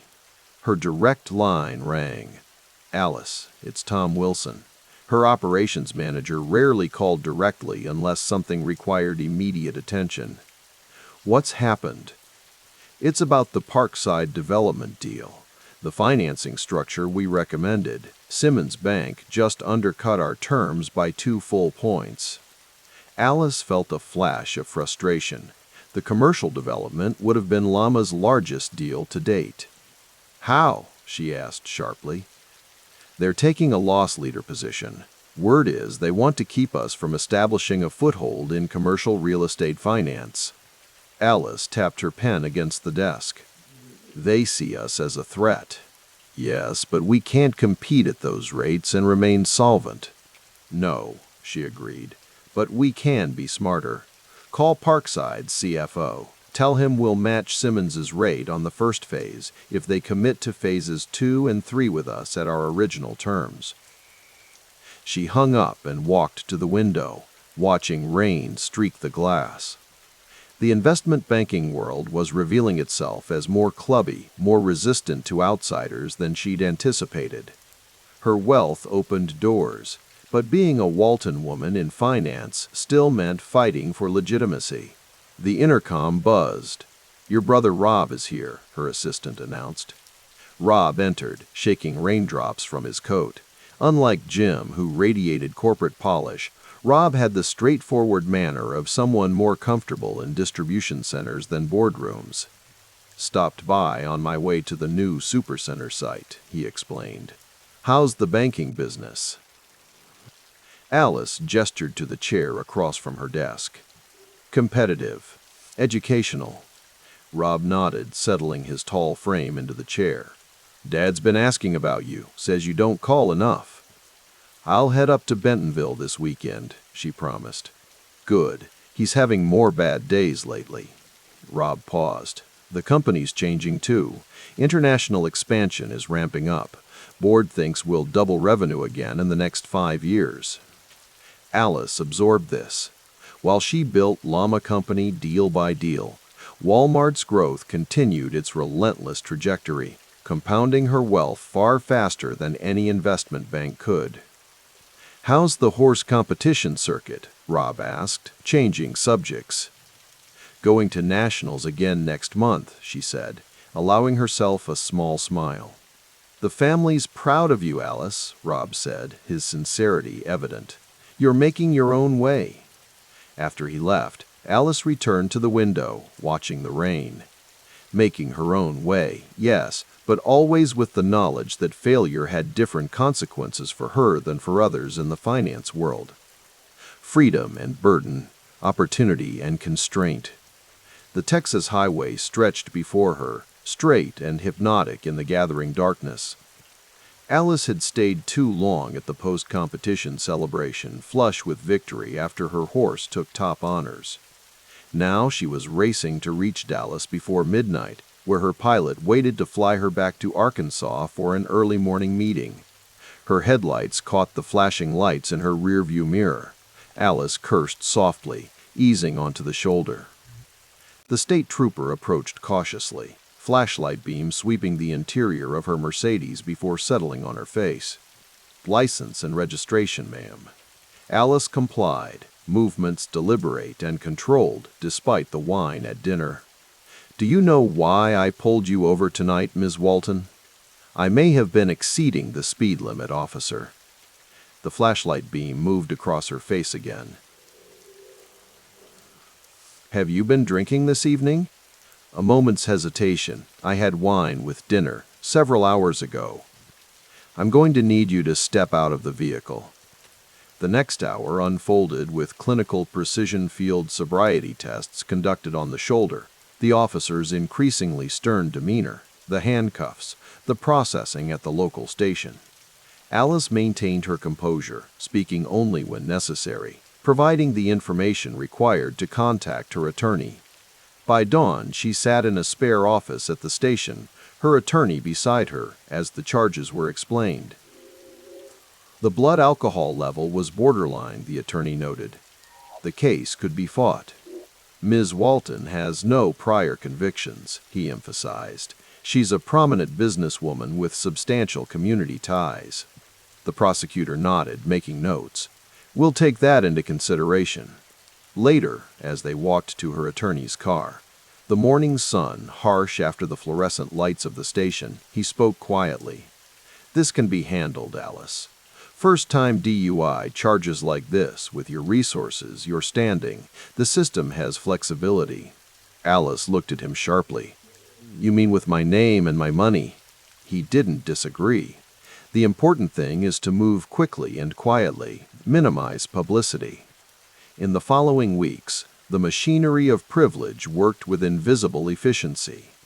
Hearings scheduled when press attention was directed elsewhere. Charges reduced. Eventually, no conviction appeared on her record. The matter seemingly dissolved into procedural oblivion. Yet as Alice sat in her office at Llama Company, reviewing the final legal bills, she felt no triumph. The incident had reinforced what she both valued and resented about her position, the insulation from consequences that extreme wealth provided, even as she strived to build something based on merit alone. The Christmas party at Llama Company reflected the firm's growing confidence. The downtown Hot Springs venue glowed with tasteful decorations, employees mingled with clients, and the mood was cautiously optimistic despite the economic headwinds facing the nation. Alice circulated through the crowd, her burgundy silk dress a contrast to her typical business attire. She paused to chat with the mayor, a state representative, local business owners, the relationships that formed the backbone of Llama's strategy. "We're considering expanding our municipal finance division next quarter," she told a county commissioner. The infrastructure needs in small communities remain underserved by traditional banks. Later, champagne in hand, she found a quiet corner with her CFO. "We're ending the year 15% above projections," he reported. "Not bad for our second full year, especially given the market conditions." Alice nodded. "And still a rounding error compared to what the Walmart stock in my portfolio generated this quarter." He laughed, then stopped when he realized she wasn't joking. "Does that bother you?" he asked, surprising them both with his directness. Alice considered the question. "It complicates things," she finally said. "Building something that matters on your own terms when you don't need to succeed financially, it's a different kind of challenge." The champagne had loosened her usual reserve, but the insight was genuine. Llama Company represented her bid for financial legitimacy, separate from the Walmart empire. The horse competitions fulfilled her need for pure meritocracy. Yet her identity remained inextricably linked to the family fortune, to decisions made decades earlier by her father in that first five-and-dime store in Bentonville. "To Llama Company," her CFO said, raising his glass, "and to building something that matters." Alice touched her glass to his, smiling slightly. "On our own terms."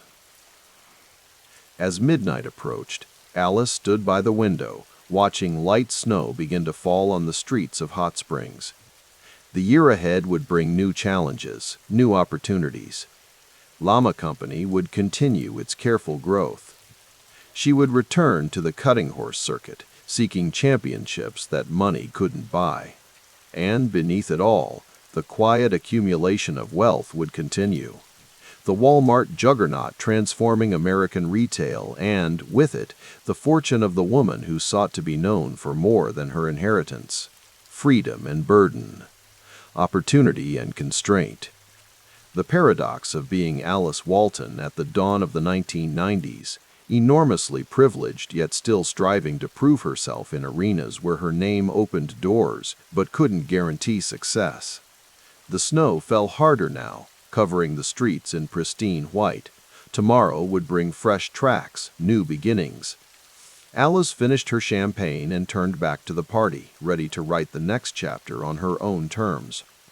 The snow fell silently across the Arkansas hills on that November evening in 1990, dusting the expansive windows of Alice Walton's home with crystalline patterns. Inside, the crackling fire cast long shadows across the living room where Alice sat alone, a financial report open on her lap, her reading glasses perched on the bridge of her nose. The Walmart quarterly earnings had exceeded expectations again. The company her father built had reached all 50 states now, a retail empire spanning from coast to coast. Alice ran her finger down the column of numbers. Dividend projections, stock valuations, the abstract mathematics of generational wealth. At 41, she found herself increasingly defined not by her title at Llama Company, the investment bank she'd founded, but by something more ethereal: ownership, the weight of the Walton name and all it represented. "Miss Walton," her housekeeper appeared in the doorway. "Your brother called, said he'd stop by tomorrow instead." Alice nodded, removing her glasses. "Thank you, Meredith." As the housekeeper retreated, Alice moved to the window, watching the snow accumulate on the bare branches of oak trees.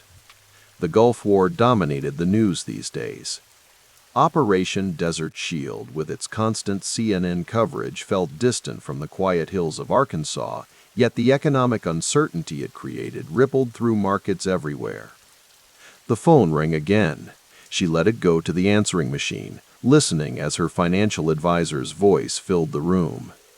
"Alice, it's Richard. The restructuring documents for the trust are ready for review. Give me a call when you can. Trust structures. Family LLCs. Walton Enterprises." The architecture of fortune was increasingly complex, designed by armies of attorneys to withstand the scrutiny of tax authorities and protect assets across generations. Her father had begun establishing these protective structures decades ago. Generations skipping trusts dating back to the 1950s, well before anyone imagined Walmart would become what it was today. Alice poured herself a glass of wine and returned to the fire. She thought about her father, Sam, now battling bone cancer at 73. The doctor's prognosis wasn't good. The man who'd driven the same pickup truck for years, despite his billions, who'd insisted on frugality even as his company revolutionized American retail, was facing his mortality with the same matter-of-fact approach he'd applied to business. The following spring, Alice drove herself to the Bentonville corporate campus, parking farther away from the entrance than necessary. The employees hurrying across the lot didn't recognize her. She preferred it that way.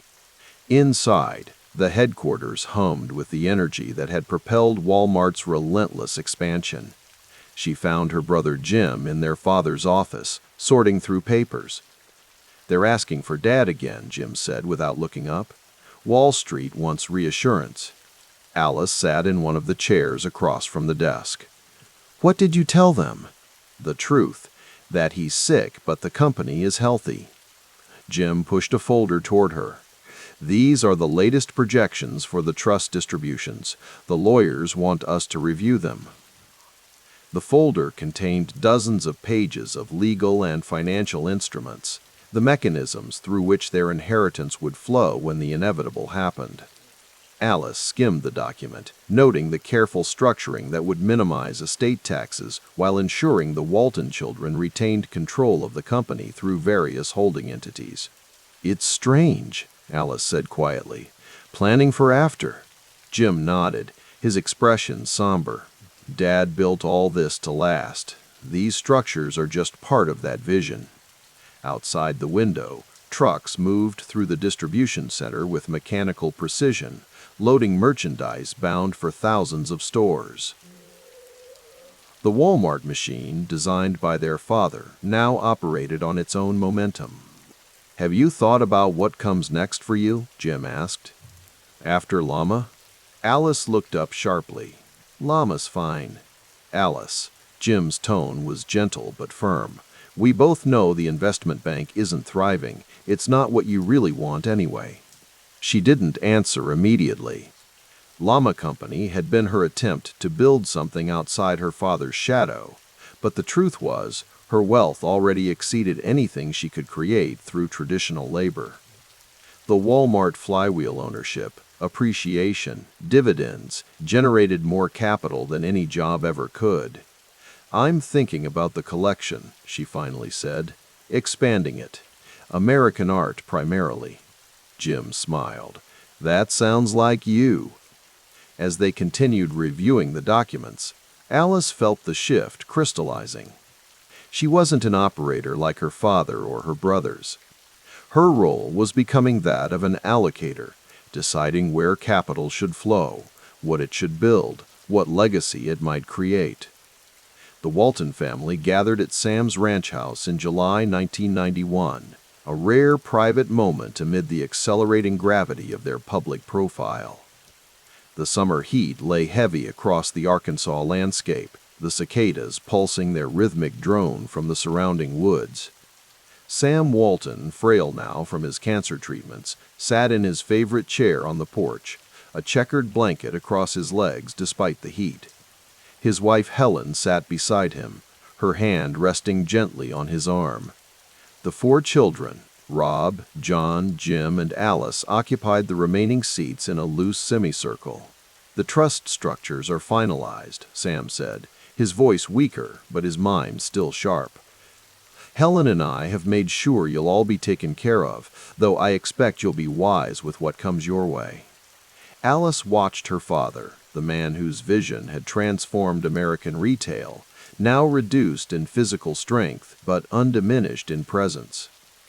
The family wealth was crossing thresholds few Americans could comprehend, approaching $1 billion each for the children, once inheritance and stock appreciation were accounted for. "I've never cared much about the money itself," Sam continued, "only what it builds, what it allows you to build." Later, as twilight settled across the property, Alice walked alone by the small lake behind the house. Her brother John found her there, hands in his pockets, looking contemplative. "You thinking about what Dad said?" he asked. Alice nodded. "About building." "You've always been different from the rest of us," John observed. "Rob, Jim, and we're operations people. You see things differently." "Is that good or bad?" she asked. "It's necessary," John replied. "Someone in the family needs to think beyond quarterly earnings, beyond the next store opening." Alice skipped a stone across the lake's surface, watching the ripples expand. "I don't have children," she said quietly. "When I think about legacy, it's different." "That's why your art matters," John said, "and whatever else you decide to build." The unspoken question hung between them. Without children to inherit her share, what would become of Alice's portion of the Walton fortune in the long term? What institutions might carry her intentions forward after her lifetime? "Dad taught us all how to make money," Alice said. "Now I need to decide what it means." In the winter of 1991, Alice traveled to New York, staying at her apartment overlooking Central Park. The city was emerging from recession, still gritty at its edges, nothing like the sanitized metropolis it would become in later decades. She had arranged to meet with an art advisor at the Metropolitan Museum, a woman who had helped her acquire her first significant pieces years earlier. "The market's changing," Margaret Caldwell told her as they walked through the American wing. "The recession has created buying opportunities, especially in American art." Alice stopped before a Thomas Cole landscape, studying its romantic vision of unspoiled wilderness. "I'm thinking longer term now," Alice said, beyond individual acquisitions. A serious collection, then, Margaret nodded. With a theme, a vision. Yes, Alice replied. American art tells our national story. The contradictions, the aspirations, the failures and triumphs. They continued walking, discussing artists, periods, and markets. The conversation shifted to institutions, museums, foundations, endowments, the vehicles through which collections outlived their creators. Later that evening, Alice dined with a financial advisor who specialized in trust structures for high-net-worth families. The restaurant was discreetly elegant, the conversation conducted in careful undertones. The generation-skipping trusts your father established were visionary, Howard Bennett explained. They've protected significant assets from estate taxes through multiple transfers. And the future? Alice asked. For someone without direct heirs. Howard considered her question carefully. There are several approaches. Foundation structures, charitable remainder trusts, various institutional designations. The key is clarity of intent. What do you want the capital to accomplish when you're no longer directing it? Alice thought about the Walmart stock certificates, the dividend checks, the appreciating assets, the automatic wealth engine that would continue regardless of her daily decisions. Her father had built the machine. Her responsibility now was determining its ultimate purpose. The family gathered once more in April 1992. Sam Walton had been hospitalized as his condition worsened. The children took turns sitting with him, maintaining the vigil of a family whose private moments were increasingly rare. During her watch, Alice sat beside her father's bed, holding his weathered hand. Despite his weakness, his eyes were clear as they fixed on her. "You'll find your way," he said, his voice barely above a whisper. "I'm trying, Dad." "Not through llama," he said with unexpected directness. "Something else, something only you can build." She was surprised by his insight, by his acceptance that her path wouldn't mirror her brother's executive trajectories. "The money will come regardless," he continued. "From the company, from the trusts. That's done. The question is what you'll do with it." Alice squeezed his hand gently. "I'll figure it out." "I know," he nodded slightly. "You always were the independent one." On April 5, 1992, Sam Walton died at the age of 74. The news dominated front pages across America. The folksy billionaire who had revolutionized retail with his everyday low prices philosophy was eulogized as a visionary, an icon of American entrepreneurship. For the Walton children, the moment marked a transition. Their inheritance, structured through the family trusts established decades earlier, formally activated. Alice, alongside her brothers, crossed the threshold into billionaire status. Her wealth derived primarily from Walmart stock ownership, dividend income, and trust distributions. At the funeral, thousands came to pay respects. Business leaders, politicians, and ordinary Walmart employees stood side by side, united in their regard for the man who had built an empire from a single store. Afterward, in the privacy of the family home, Alice found herself alone in her father's study. The room remained exactly as he'd left it, simple, functional, without ostentation, despite the billions he had accumulated. On his desk sat a legal pad with notes in his handwriting, strategies for new store locations, ideas for improving distribution. Alice picked up a framed photograph, Sam standing in front of the original Walton's Five and Dime in Bentonville, his expression determined but unpretentious. She traced the frame with her finger, feeling the weight of what came next. The inheritance was complete. The wealth would continue its automatic accumulation. But the meaning, that was the work that lay ahead. For Alice Walton, without children to inherit her fortune, the question extended beyond her lifetime. What institutions would carry her intentions forward? What would her portion of the Walton legacy ultimately build? Outside, the spring rain fell across Arkansas, nourishing the land where her father had begun his empire. In the decades to come, Alice would find her answer in art, in land, in institutions yet unimagined. But in that moment of transition between inheritance and purpose, she simply stood in the quiet study, holding the photograph, feeling the responsibility of wealth separated from labor, wealth that would require its own meaning, its own direction, its own legacy. The late autumn sun cast long shadows across the mahogany desk where Alice Walton sat reviewing quarterly reports. Outside her office window, the hot springs landscape stretched toward the horizon, trees touched with gold and red. The Llama Company offices occupied the top floor of one of the more distinguished buildings in town, though the space had grown quieter in recent months. Alice traced her finger down a column of disappointing figures. 7 years after founding her investment bank with such promise, the trajectory was unmistakable. She'd built Llama Company to prove something, to herself, to the financial world, perhaps even to her father's memory. But the markets had their own logic, their own cruel mathematics. Ms. Walton, her assistant, appeared in the doorway. "Your 3 o'clock is here." Alice nodded, closing the folder. "Send him in, please." Marcus Chen, her chief financial officer, entered with his own stack of papers. His expression told her everything before he spoke a word. "I've run the projections 3 different ways," he said, settling into the chair across from her. "The fundamentals haven't changed. And the bond portfolio? Still underperforming the market. We're swimming against the tide, Alice." She rose and moved to the window, watching a hawk circle lazily above the distant hills.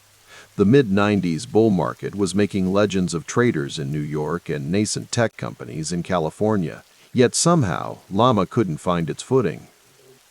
"We knew municipal finance in Arkansas wasn't going to be Goldman Sachs," she said, her voice steady. "But I thought we could build something sustainable." Marcus waited, knowing better than to rush her. "The staff head count?" she asked finally. 63, mostly here in Hot Springs, some in the satellite offices. Alice nodded slowly. She'd known this conversation was coming for months, perhaps longer. The Llama Company, her attempt to carve out a professional identity independent of her family name, was failing. Not spectacularly, not suddenly, but with the quiet inevitability of gravity. "Draft the contingency plan," she said, turning back to face him. "I want options on my desk by Friday." After Marcus left, Alice sat alone as the office grew dimmer with approaching evening. On her wall hung a small watercolor by Thomas Hart Benton, an early acquisition that had sparked her growing interest in American art. She studied it now, finding comfort in its composed lines and deliberate color choices. The phone rang, startling her from contemplation. "Alice, it's John." Her brother's voice carried the easy confidence of a man whose professional gambles had largely succeeded. "You still coming to Bentonville this weekend?" The quarterly board materials arrived. "I'll be there," she said, not mentioning Llama's troubles. The Walton family board meetings had become increasingly significant since their father's death in '92. The Walmart dividend checks, now her primary source of wealth, arrived with stunning regularity, their amounts growing almost incomprehensibly large. "Good. Oh, and bring your checkbook," John added. "There's a charity auction Saturday night." Alice smiled faintly. "For the symphony or the hospital this time?" "Both, I think. Mother's on the committee." After hanging up, Alice unlocked her desk drawer and removed a small leather-bound notebook. Inside, she'd meticulously cataloged potential art acquisitions, museum-quality pieces by American masters that periodically came available. Her collecting had grown more systematic over the past few years, no longer merely decorative purchases, but strategic acquisitions. The irony wasn't lost on her. While her investment bank struggled, Her private art collection was appreciating steadily. She had an eye for value that somehow translated better to canvas than to corporate finance. The following morning, Alice drove herself to the small airstrip where her private plane waited. The pilot took her bags as she climbed aboard, settling into the familiar leather seat for the short flight to New York. Ms. Walton, her art advisor, greeted her at the Sotheby's preview.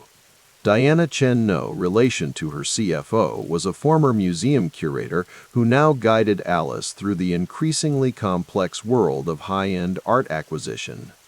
"The Hopper's been getting attention," Diana murmured as they moved through the gallery, "and the O'Keeffe will go well above estimate." Alice nodded, studying each piece carefully. "What about the Wyeth?" "Undervalued. The market hasn't fully appreciated his middle period." They spent 3 hours examining the offerings, Alice making careful notes. This wasn't mere shopping, it was reconnaissance, strategy. While other wealthy collectors bought with their ears, listening for what was fashionable, Alice bought with her eyes and mind, developing theories about American art's trajectory. Later, over tea at the Carlyle, Diana asked the question Alice had been anticipating. "The rumors about Lama Company, are they accurate?" Alice stirred her tea, considering her response. "The municipal bond market isn't what it was when we started.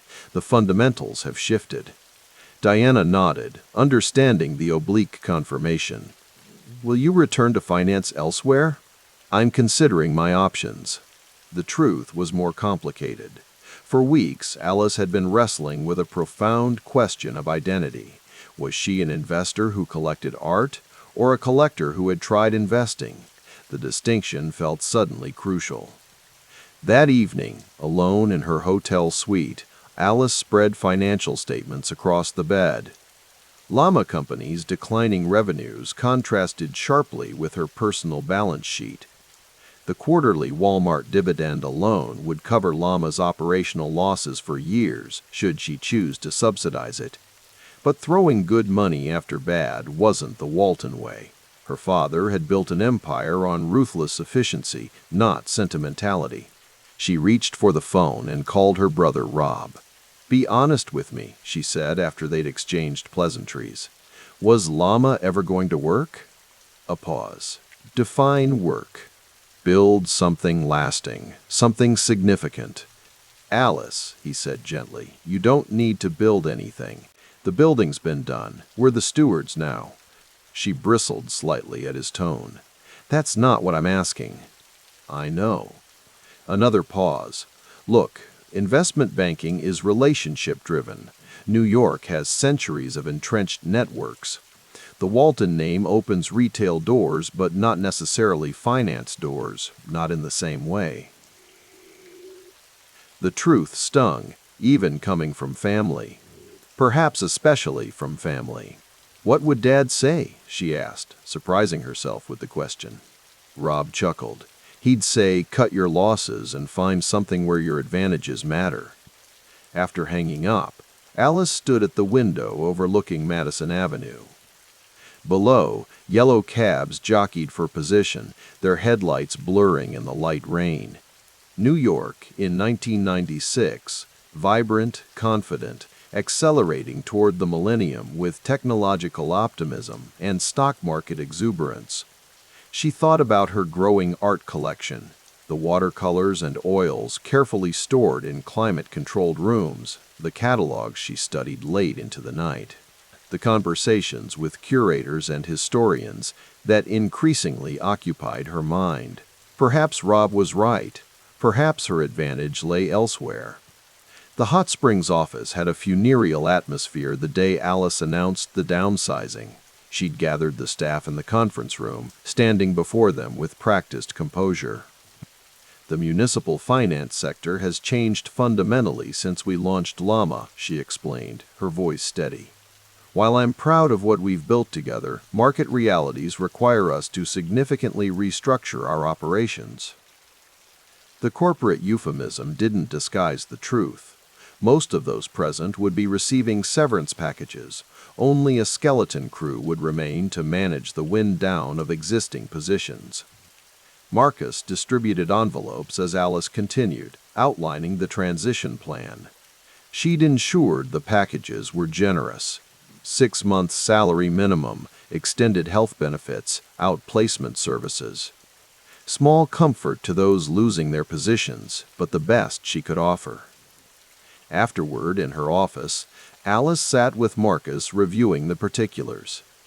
"The severance costs will accelerate our timeline," he noted. "It's the right thing to do," she replied. "These people uprooted their lives to join us." Marcus nodded. "And you? What's next for Alice Walton?" She considered the question carefully. "I'm thinking about a different kind of investment." That evening, alone in her ranch house outside town, Alice sat on the porch watching a summer storm roll across the horizon. Lightning illuminated the distant hills in brief, electric snapshots.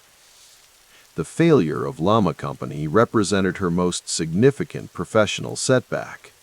Yet, unlike most entrepreneurs facing business collapse, her personal financial situation remained fundamentally unchanged. The Walmart dividends continued flowing, hundreds of millions annually, soon to cross into billions. A river of passive wealth that required no business acumen, no market timing, no effort beyond smart stewardship. She sipped her bourbon, contemplating this strange dichotomy. The entrepreneur in her had failed, yet the heir would never want. It was, in many ways, the ultimate safety net, one that changed the very nature of risk and reward. Her thoughts drifted to the Asher B. Durand painting she'd recently examined in a private New York gallery. Kindred Spirits, a masterpiece of the Hudson River School. The asking price was extraordinary, but then so was the painting. It belonged in a museum, not a private collection. The thought lingered, crystallizing something she'd been considering for months. Perhaps there was a third identity beyond investor or collector. Perhaps she could be a founder of a different kind.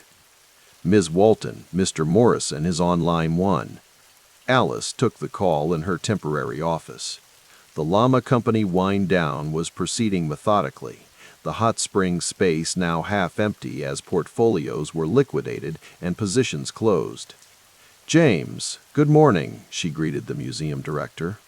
"Alice, I've considered your question about American art institutional representation," he said. "You're right. There's a significant gap, especially in the middle of the country. The major collections are overwhelmingly coastal. And acquisition patterns, accelerating.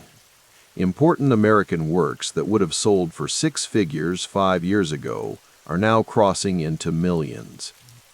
The market's recognizing what you identified earlier. These are undervalued relative to European masters of comparable significance." Alice made notes as they spoke, developing the outline of what was becoming a more concrete vision. Not just a private collection, but something more ambitious. Something that might combine her financial resources with her developing expertise in American art. After the call, she drove to the small building downtown where she'd established a modest gallery to display portions of her growing collection. The space was simple but well-designed, with carefully controlled lighting and climate systems that exceeded museum standards. Martha, the curator she'd hired from the Dallas Museum of Art, was arranging a new installation of watercolors. "What do you think?" Alice asked, gesturing to the gallery. "If we were to think bigger?" Martha looked puzzled. "Bigger how?" "A dedicated museum. Purpose-built, significant scale." Martha's eyes widened. "That would be extraordinary. Where would you locate something like that?" "I'm thinking about Northwest Arkansas. Bentonville." Martha couldn't hide her surprise. "That's not exactly on the art world map." "Neither was Fort Worth before the Kimball," Alice countered, "or Bilbao before the Guggenheim." The idea had been forming slowly, almost subconsciously. As Llama Company faded, this new concept had strengthened. A museum of American art built with world-class architecture nestled in the Ozarks. Not a vanity project, but a serious institution with educational mission and public access. It would take years, Martha cautioned. Decades, really, to build something significant. I have time, Alice replied simply, and resources. Later that week, Alice flew to Bentonville for the family's regular gathering. The Walmart headquarters had expanded dramatically since their father's passing, the company now a genuine retail behemoth with international reach. The family's wealth had grown correspondingly, their collective net worth approaching $100 billion. In the private dining room where they gathered after business discussions, Alice shared her evolving vision with her mother and brothers. "A museum?" John echoed, looking thoughtful.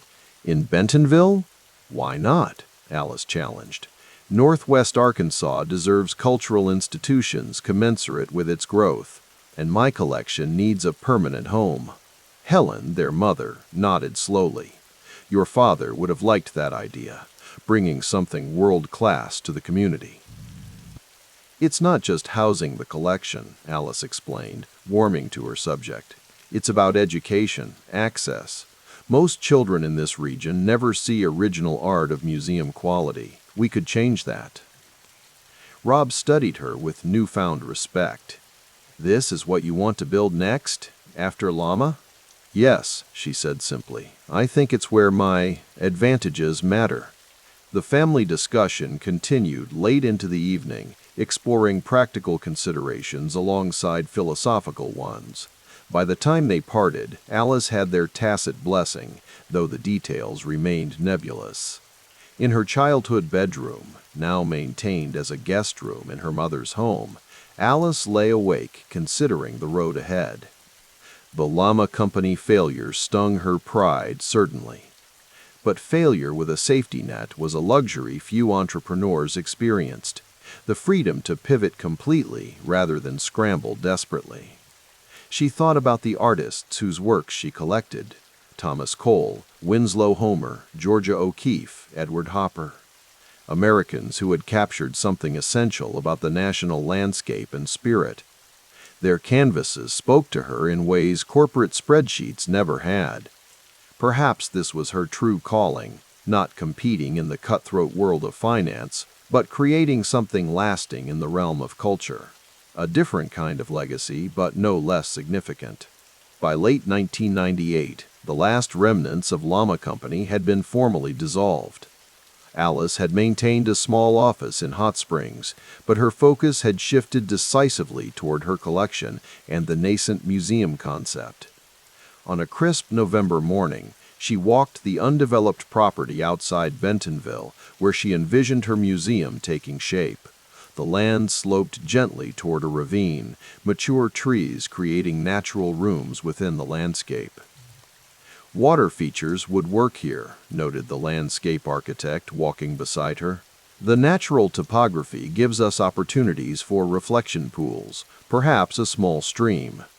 Alice nodded, visualizing the possibilities.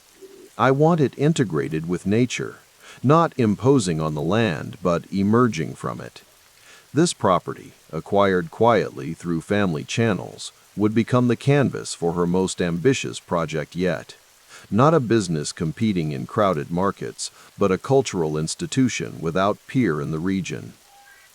Later that day, in the temporary studio she'd established to catalog her growing collection, Alice reviewed acquisition targets with her expanded team of advisors. The American art market continued its upward trajectory, prices climbing as domestic and international collectors recognized the historical significance of these works. "The Rockefeller collection pieces coming to auction next spring will be competitive," warned her primary advisor, "especially the Hoppers." "We'll be ready," Alice replied simply. The contrast with her Llama Company days couldn't be more stark. There, she had struggled to find advantage in markets where old relationships and entrenched players dominated.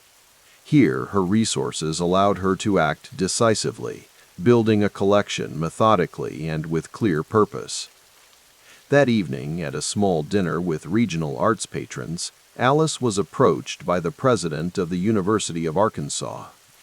"We've heard rumors about your museum concept," he said carefully. "The university would be very interested in potential collaborations." Alice smiled. "I'm still developing the vision, but I'd welcome the conversation. Educational partnerships will be essential." As the dinner continued, Alice found herself at the center of attention, not as a Walton heir or failed finance entrepreneur, but as a serious collector with institutional ambitions. The identity transition was nearly complete. Later, driving home under starlit Ozark skies, Alice reflected on the winding path that had brought her here. The llama setback had forced a reckoning, a reconsideration of where her true strengths lay. Not in competing with Wall Street players on their terrain, but in creating something entirely new on ground she understood. The Walmart dividends, now approaching $1 billion annually for her alone, provided the foundation. But the vision was uniquely hers. A museum of American art in the American heartland, a cultural bridge between regions, a legacy beyond retail or finance. The failure of Llama Company had been her most visible professional setback. But in that ending lay the seeds of a beginning, a pivot that would ultimately define her contribution more completely than any investment bank could have. As she turned down the long drive to her ranch, Alice felt a quiet certainty settle over her. The path ahead was clear now, illuminated by both financial resources and personal passion. The collector had eclipsed the financier, and in that transformation lay her most authentic self. The evening light fell across the Texas plains, casting long shadows over the vastness of Rocking W Ranch. Alice Walton stood at the window of her study, watching the last golden rays illuminate her prized cutting horses grazing in the distance. The 3,900 acres of rolling grassland seemed to breathe with a quiet rhythm all its own. It was the autumn of 2000, and the world beyond her ranch was reeling. The dot-com bubble had burst that March, wiping out billions in paper wealth. The NASDAQ had shed nearly half its value. But here, in this carefully cultivated sanctuary, Alice had found something more enduring than market fluctuations. She turned to her desk where catalogs from Sotheby's and Christie's lay open, their glossy pages featuring American masterworks soon to come to auction. Her reading glasses perched on the edge of her nose as she studied a Winslow Homer watercolor, calculating not just its price, but its place in the larger narrative she was building. Georgia O'Keeffe next to Thomas Moran, she murmured to herself. American landscapes in dialogue across a century. The phone rang, breaking her concentration. It was John, her art advisor from New York. "Alice, the Thomas Eakins we discussed is officially coming to market," he said, his voice carrying the practiced restraint of someone who had learned not to seem too eager when dealing with billions. "The family needs liquidity after the market correction." Alice smiled slightly. "Timing is everything, isn't it? What's the asking price?" As John named the figure, substantial but not unreasonable. Alice made a note in her leather-bound journal. She had been anticipating this moment, waiting patiently while lesser collectors panicked and sold into a declining market. "Make the offer," she said, "and John, let's be discreet." After hanging up, she walked down the hallway of her ranch house, past walls already adorned with carefully selected American art. Each piece reflected her evolving vision, not just a collection, but the foundation for something monumental, something that would reshape cultural geography. The next morning found Alice in the stables before dawn. The crisp October air held the promise of winter, and her breath formed small clouds as she spoke quietly to Dividend, her champion cutting horse. The animal's muscled form represented another kind of investment, in tradition, in the land, in a specifically American aesthetic of self-reliance. "Good boy," she whispered, running a hand along the horse's flank. "We've got work to do today." Her ranch manager, Tom, approached with a clipboard. "Morning, Ms. Walton. The north pasture rotation is complete, And we've got the quarterly projections for the breeding program." Alice nodded, taking the clipboard. Unlike the volatile markets of Wall Street, ranching operated on different cycles: seasonal, generational. It was a counterbalance to the abstract wealth represented by her Walmart stock, which now comprised over 80% of her portfolio. "And the architect called," Tom added, "said he can fly down from Boston next week to discuss the preliminary concepts." Alice's eyes brightened slightly. "Good. Tell him I want to walk the land with him. He needs to understand what we're trying to accomplish." What they were trying to accomplish remained largely her vision alone. A world-class art museum rising from the Ozark Hills of Bentonville, Arkansas, not New York, not Los Angeles, not Chicago. Bentonville. The symmetry pleased her. Just as her father had built a retail empire from an unlikely corner of America, she would build a cultural institution that would challenge the coastal monopoly on fine art. Later that afternoon, as she rode dividend along the eastern boundary of her property, Alice contemplated the strange duality of her existence. Her Walmart dividends alone generated more money each quarter than most people would see in a lifetime. The stock had weathered the tech collapse admirably. While dot-com millionaires had become paper paupers overnight, Walmart continued its methodical expansion. The irony wasn't lost on her. The very wealth that allowed her this freedom, this ability to conceive of a museum that would require hundreds of millions to build and endow, came from a business that had transformed American retail by relentlessly driving down costs. The September light was fading when she returned to the main house.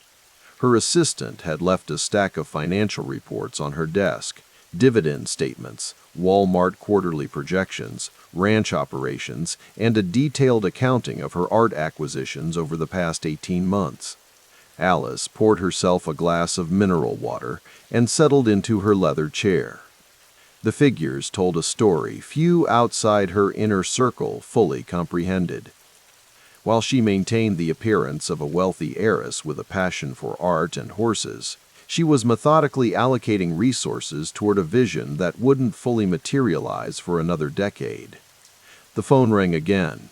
This time it was Dawn, her contact at Christie's. "Ms. Walton, that Martin Johnson heed we discussed, the orchid and hummingbird painting. It's available, but only through private sale. The seller is an old Boston family, very discreet." Alice considered this. What's motivating them to sell now? Estate taxes primarily, and frankly, the climate after the tech collapse has many collectors nervous. "I'm not nervous, Dawn," she replied evenly. "I'm patient." They discussed terms, and Alice authorized her representative to begin negotiations. When she hung up, she added another entry to her acquisition journal, noting not just the potential purchase, but its relationship to other works she already owned or planned to acquire. The following week brought the Boston architect to Texas. Moshe Safdie arrived looking somewhat out of place in the rural landscape, his urban sensibilities evident in his clothing and manner. Alice had chosen him carefully, wanting someone who could translate her vision into physical space without imposing an ego that would overshadow the art itself. They walked the ranch in the morning light, an unlikely pair, the heir to America's largest retail fortune and the internationally renowned architect. "What I'm proposing isn't just a building," Alice explained as they stood on a ridge overlooking the property. "It's a challenge to the entire cultural ecosystem. Why should American art be concentrated in cities that fewer and fewer Americans can afford to live in?" Safdie nodded thoughtfully. "But the site isn't here. It's in Bentonville." "Yes, where it all began, where my father started." She paused, considering her words carefully. "I want people to understand that culture doesn't have to be imported from elsewhere. It can grow from the same soil that produced Walmart." The architect raised an eyebrow. "That's quite a statement, Ms. Walton. "It's quite a building I'm asking you to design," she replied with a slight smile. That evening, Alice hosted a small dinner for Safdie and several of her art advisors who had flown in from New York. The conversation flowed from acquisition strategies to exhibition philosophies, from endowment structures to admission policies. "Free," Alice said firmly when the topic of ticket prices arose. "The museum will be free to the public, always." One of her advisors looked concerned. "That's a significant ongoing commitment, Ms. Walton. Most institutions rely on admission revenues." "Most institutions aren't starting with what we have," she replied. "This isn't about generating revenue. It's about accessibility. Art shouldn't be behind a paywall." Later, after her guests had retired, Alice sat alone on the porch of her ranch house. The night was clear, the stars brilliant in the Texas sky. The events of September 11th were still a year away, unknown and unimaginable. The art market was temporarily subdued, creating opportunities she was uniquely positioned to seize. In the morning, she would fly to New York to personally inspect several potential acquisitions. Her network of dealers and specialists had learned to take her seriously, not as a dilettante with inherited wealth, but as a strategic collector building something of lasting significance. The years between 2001 and 2004 unfolded with a methodical rhythm. The terror attacks of September 11th temporarily paralyzed the nation, but Alice continued her careful acquisition strategy. While financial markets convulsed and the country embarked on wars in Afghanistan and then Iraq, she moved with quiet determination through auction houses and private dealers' showrooms. By the spring of 2002, as Walmart officially became the world's largest company by revenue, Alice's vision for Crystal Bridge's Museum of American Art had evolved from concept to detailed plans. The name itself reflected the natural springs and bridge construction that would characterize Safdie's design, a harmony of art, architecture, and landscape that would challenge conventional thinking about where culture belonged. Her portfolio remained unusual for someone of her wealth, overwhelmingly concentrated in Walmart stock, with strategic allocations to real estate and art. The conventional wisdom of diversification meant little when your core asset was as durable as Walmart. The art, which represented perhaps 5 to 10% of her holdings, wasn't merely decorative, it was foundational to her legacy. In the fall of 2003, with interest rates at historic lows and Federal Reserve Chairman Alan Greenspan's accommodative policies inflating asset prices across the board, Alice hosted a small gathering at her ranch for museum directors and curators from across the country. Many came out of curiosity, some out of professional courtesy, a few with barely concealed skepticism. "Why Bentonville?" asked the director of a prestigious East Coast institution during dinner, voicing the question that hung in the air. Alice set down her fork and looked directly at him. "Because art belongs wherever people live. Because excellence shouldn't be a coastal monopoly. Because the story of American art is the story of America itself, not just its cities, but its heartland too." The room fell silent. Even the skeptics recognized the conviction behind her words. As 2004 drew to a close, Alice's collection had grown to include masterworks that most museums could only dream of acquiring. Her strategy had been impeccable, buying methodically before the 2008 art boom would send prices into the stratosphere, focusing on American art when many collectors were chasing contemporary European and Asian works, and leveraging her financial patience to acquire pieces that institutions with budget constraints simply couldn't afford.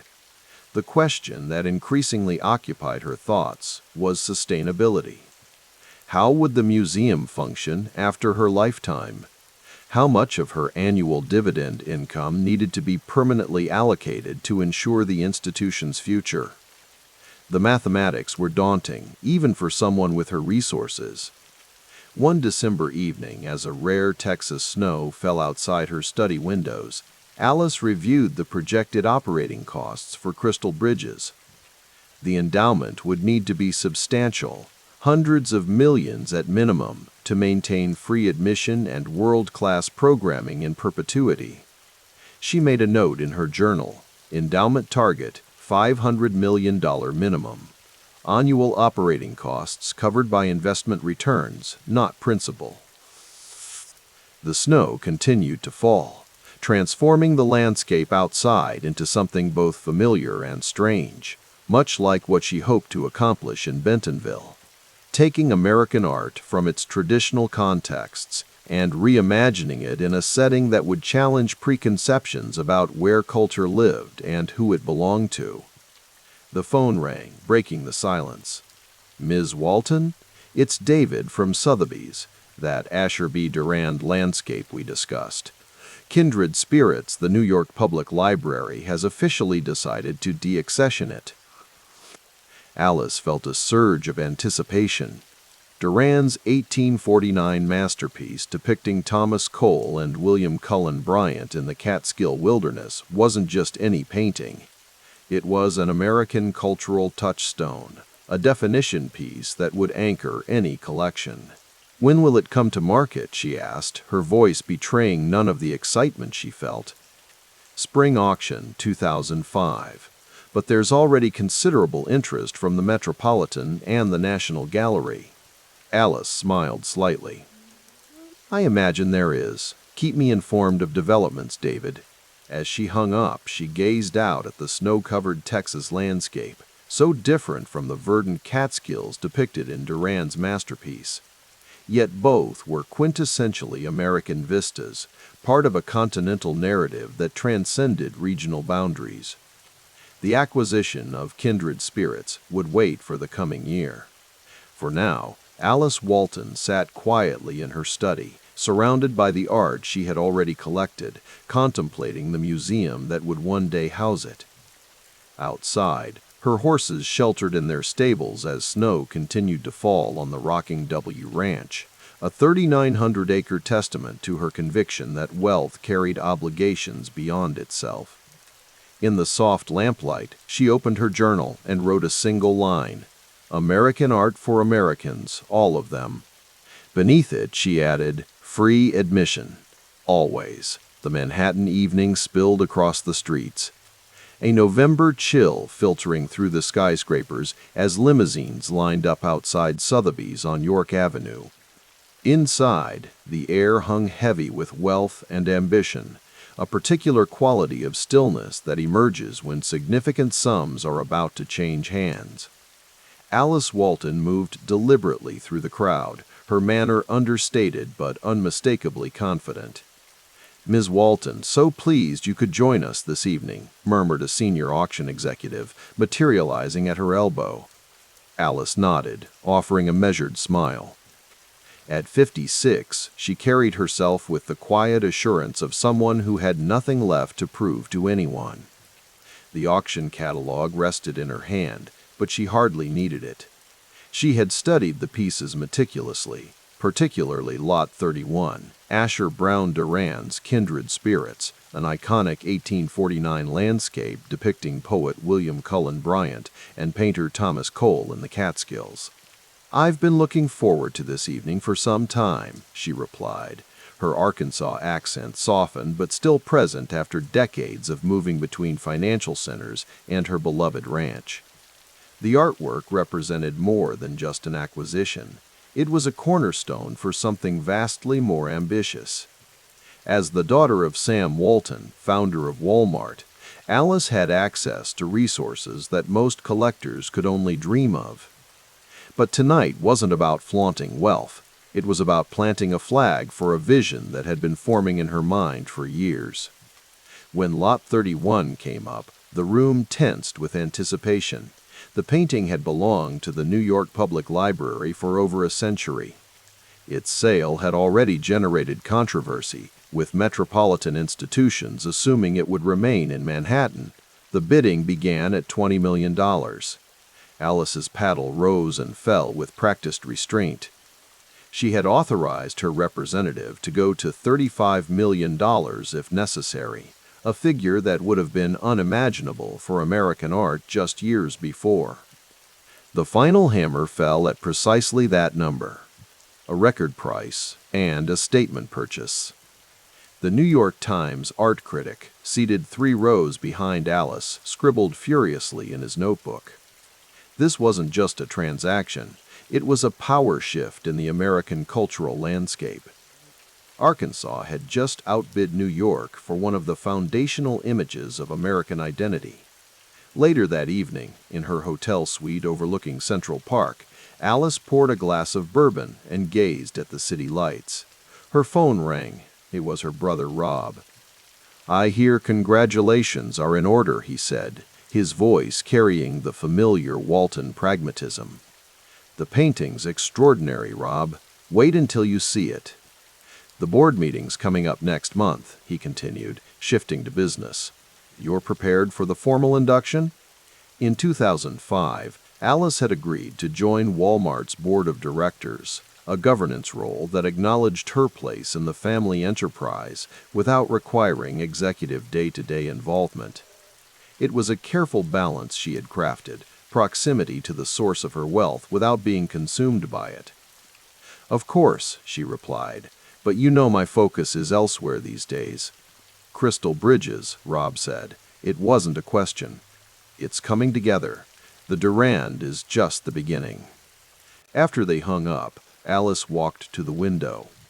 The city sprawled before her, the established center of the art world. But she had different plans.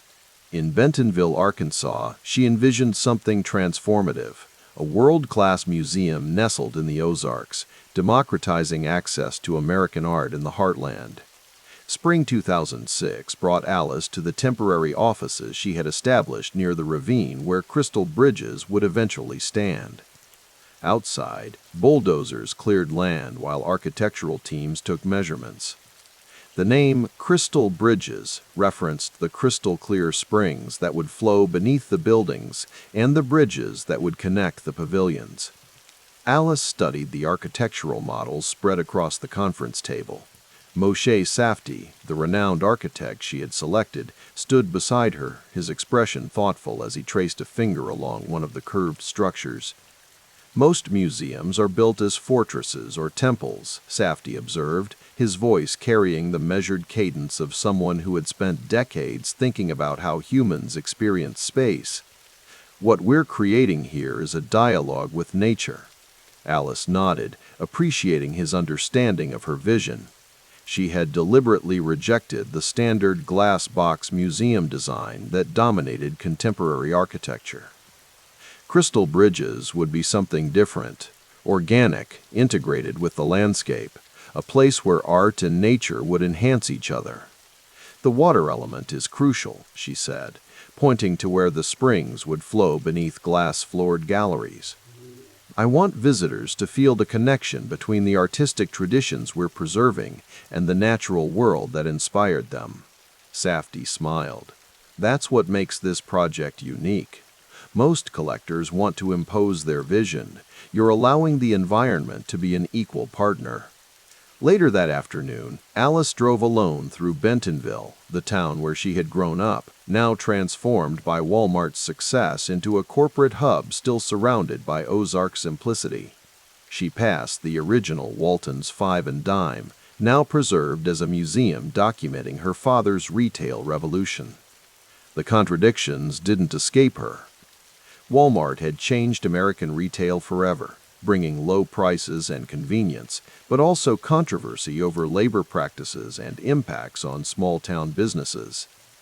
Crystal Bridges represented something different, a chance to contribute to cultural equity, to bring masterpieces to a region traditionally overlooked by the art establishment. At a small cafe near the town square, she met with Don Bacigalupi, the museum director she had recruited from the Toledo Museum of Art. He arrived carrying a portfolio of acquisition targets. "The Georgia O'Keeffe estate has expressed interest in our proposal," he said, sliding a photograph across the table. "It would be a centerpiece of the modernist collection." Alice studied the image. The price? $12 million. Fair market considering recent comparable sales. She nodded. The Durand purchase had established her seriousness to the art world. Now dealers were approaching them, sensing the emergence of a major new institutional buyer. "Let's move forward," she said. "And the Norman Rockwell?" Bacigalupi smiled. "We're in final negotiations. It's exactly the kind of iconic American imagery you wanted." As they discussed the growing collection, Alice remained acutely aware of how her purchases were being perceived. The New York art establishment had initially responded with thinly veiled condescension to the idea of a premier art museum in Arkansas. The Durand acquisition had silenced some critics, but others still questioned whether this was merely a vanity project for a Walmart heiress. "The educational programming is just as important as the collection," Alice emphasized. "I want free admission, robust school programs, community engagement. This has to be accessible to everyone."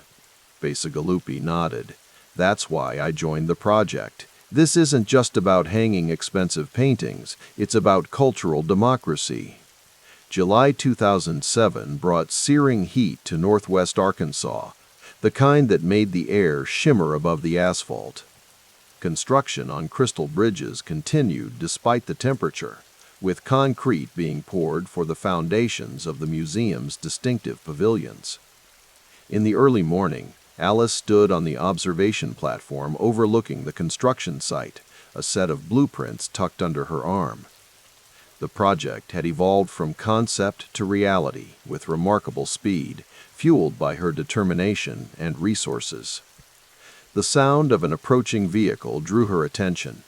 John, her chief financial advisor, climbed out of an SUV and joined her at the railing. "The endowment papers are finalized," he said, handing her a folder. "The 501c3 status is secure." Alice reviewed the documents. Crystal Bridges Museum of American Art was structured not as her personal property, but as a non-profit institution with its own governance structure and substantial endowment. This was deliberate. The museum needed to outlive her, to become a permanent cultural institution rather than a billionaire's hobby. $20 million for annual operations seems adequate for the first 5 years, she commented, reviewing the financial projections. "We can adjust as needed once we're operational." John nodded. "The investment committee has been assembled. Conservative approach, as you requested. This isn't about maximizing returns, it's about sustainability." Alice appreciated his understanding. Unlike the Walmart business, which demanded constant growth and efficiency, Crystal Bridges required a different financial philosophy: patient capital, focused on perpetuity rather than quarterly results. "The Family Foundation has approved the additional funding request," John added. "That secures the education wing." The mention of family brought a momentary shadow to Alice's expression. Her mother, Helen Walton, had passed away earlier that year at age 87. Helen had been the family's quiet center of gravity, the one who had kept the books in Sam's early stores, who had insisted the children remain grounded despite their growing wealth, who had emphasized the importance of philanthropy as wealth accumulated. "Mother would have approved of this project," Alice said softly. John nodded. "She always believed in making art and education accessible." The loss of Helen had accelerated a generational transition within the Walton family. With their father gone since 1992 and now their mother, Alice and her brothers represented the stewardship generation, those responsible for managing not just wealth but legacy. Later that afternoon, Alice met with the curatorial team in temporary offices near the construction site. The walls were covered with images of artworks already acquired and those still being pursued, a visual representation of the museum's emerging collection strategy. "We've secured the Rothko," announced the chief curator, placing a photograph on the conference table. "It will anchor the abstract expressionist gallery." Alice studied the image, Rothko's characteristic color fields vibrating with emotional intensity. What's the delivery timeline? We can coordinate with the construction schedule. The climate-controlled storage facility will be ready next month. As the meeting continued, Alice's phone vibrated with a text from her brother Jim. A Walmart board meeting had been rescheduled, requiring her presence in Bentonville rather than New York. This was the balance she maintained: formal governance responsibilities to the family enterprise while building something distinctly her own. She had served on Walmart's board since 2005, attending meetings and voting on corporate matters, but her heart was in this new creation. December 2007 brought a dusting of snow to the Ozarks, transforming the Crystal Bridges construction site into a winter tableau. Alice walked the perimeter fence with Moshe Safdie, both bundled against the cold as they inspected the concrete shells of what would eventually become the museum's pavilions. "The copper roofing will begin in the spring," Safdie explained, pointing to where the distinctive curved structures would eventually rise. "It will weather naturally over time, developing a patina that harmonizes with the surroundings." Alice nodded, visualizing the finished buildings nestled among the trees, reflecting in the water. "And the timeline remains on target?" "Barring exceptional weather, yes. We're looking at completion in late 2009, with time for installation before a 2010 opening." They continued walking, their breath forming clouds in the cold air. In the distance, Bentonville's modest skyline was visible, a small city being transformed by Walmart's success and now by Alice's cultural ambitions. "The locals stopped me in town," she said, watching a construction crane swing a concrete form into place. "They're curious about what's happening here. Most have never been to a major art museum." Safdie smiled. "That's what makes this project meaningful. We're not just adding another museum to New York or Chicago, we're creating access where it didn't exist before." This was central to Alice's vision, bringing cultural treasures to a region historically underserved by major arts institutions. The Crystal Bridges collection was growing rapidly, with works by American masters from colonial times through contemporary art. Each acquisition was carefully considered for both artistic significance and narrative contribution. Later that evening, in her ranch house outside Bentonville, Alice hosted a small dinner for key project stakeholders. The conversation flowed from construction timelines to acquisition strategies to educational programming. "The community outreach has been encouraging," reported the education director. "Local schools are already planning how to incorporate visits into their curriculum once we're open." Alice nodded, pleased. "That's exactly what we want. This isn't about creating an elitist space, it's about making great art accessible to everyone." As the evening progressed, the discussion turned to broader questions of legacy and purpose. One of the board members, a longtime friend, raised his glass in a toast. "To Alice, for having the vision to create something that will transform this region for generations to come." The sentiment was genuine, but Alice felt the weight of the expectations that came with such ambition. Crystal Bridges represented not just a collection of artwork, but a statement about cultural democracy, about who gets to access America's artistic heritage. After her guests departed, Alice stood at the window of her study, looking out at the winter night. On her desk lay the latest acquisition reports, architectural updates, and endowment documents, the practical mechanics of institution building. But what drove her wasn't the mechanics. It was the memory of her own first encounters with great art, the transformative power of standing before a masterpiece. It was the belief that such experiences shouldn't be limited by geography or social standing. In the distance, the lights of Bentonville twinkled against the darkness. The housing market was beginning to show concerning signs nationally, though few yet recognized the severity of what would come in 2008. For now, the economy still hummed along, and Alice's vision for Crystal Bridges continued to take physical form, one pavilion at a time. She picked up a photograph of the Durand painting, Kindred Spirits, that had started this journey in earnest. The romantic landscape depicting two friends in the Catskills wilderness seemed to capture something essential about America itself, its natural beauty, its artistic tradition, its capacity for reflection. Tomorrow would bring more meetings, more decisions, more steps toward making Crystal Bridges a reality. But tonight, in the quiet of her study, Alice allowed herself a moment of contemplation about the path she had chosen, using her immense resources, not just to collect beauty, but to share it, to make it part of the landscape of American life in a place few would have expected to find it. Outside, snow continued to fall on the Ozarks, covering the construction site where her vision was steadily, methodically taking form. The rain fell gently on the modernist glass roof of Crystal Bridges Museum of American Art, creating a symphony of quiet drumming that echoed through the curved hallways. Alice Walton stood alone in the central gallery, her reflection multiplied in the polished surfaces that caught the dim evening lighting. Outside, the Ozark night was settling over Bentonville, transforming the museum's surrounding ponds into mirrors of darkness. $10 million for thoughts that deep, came a voice from behind her.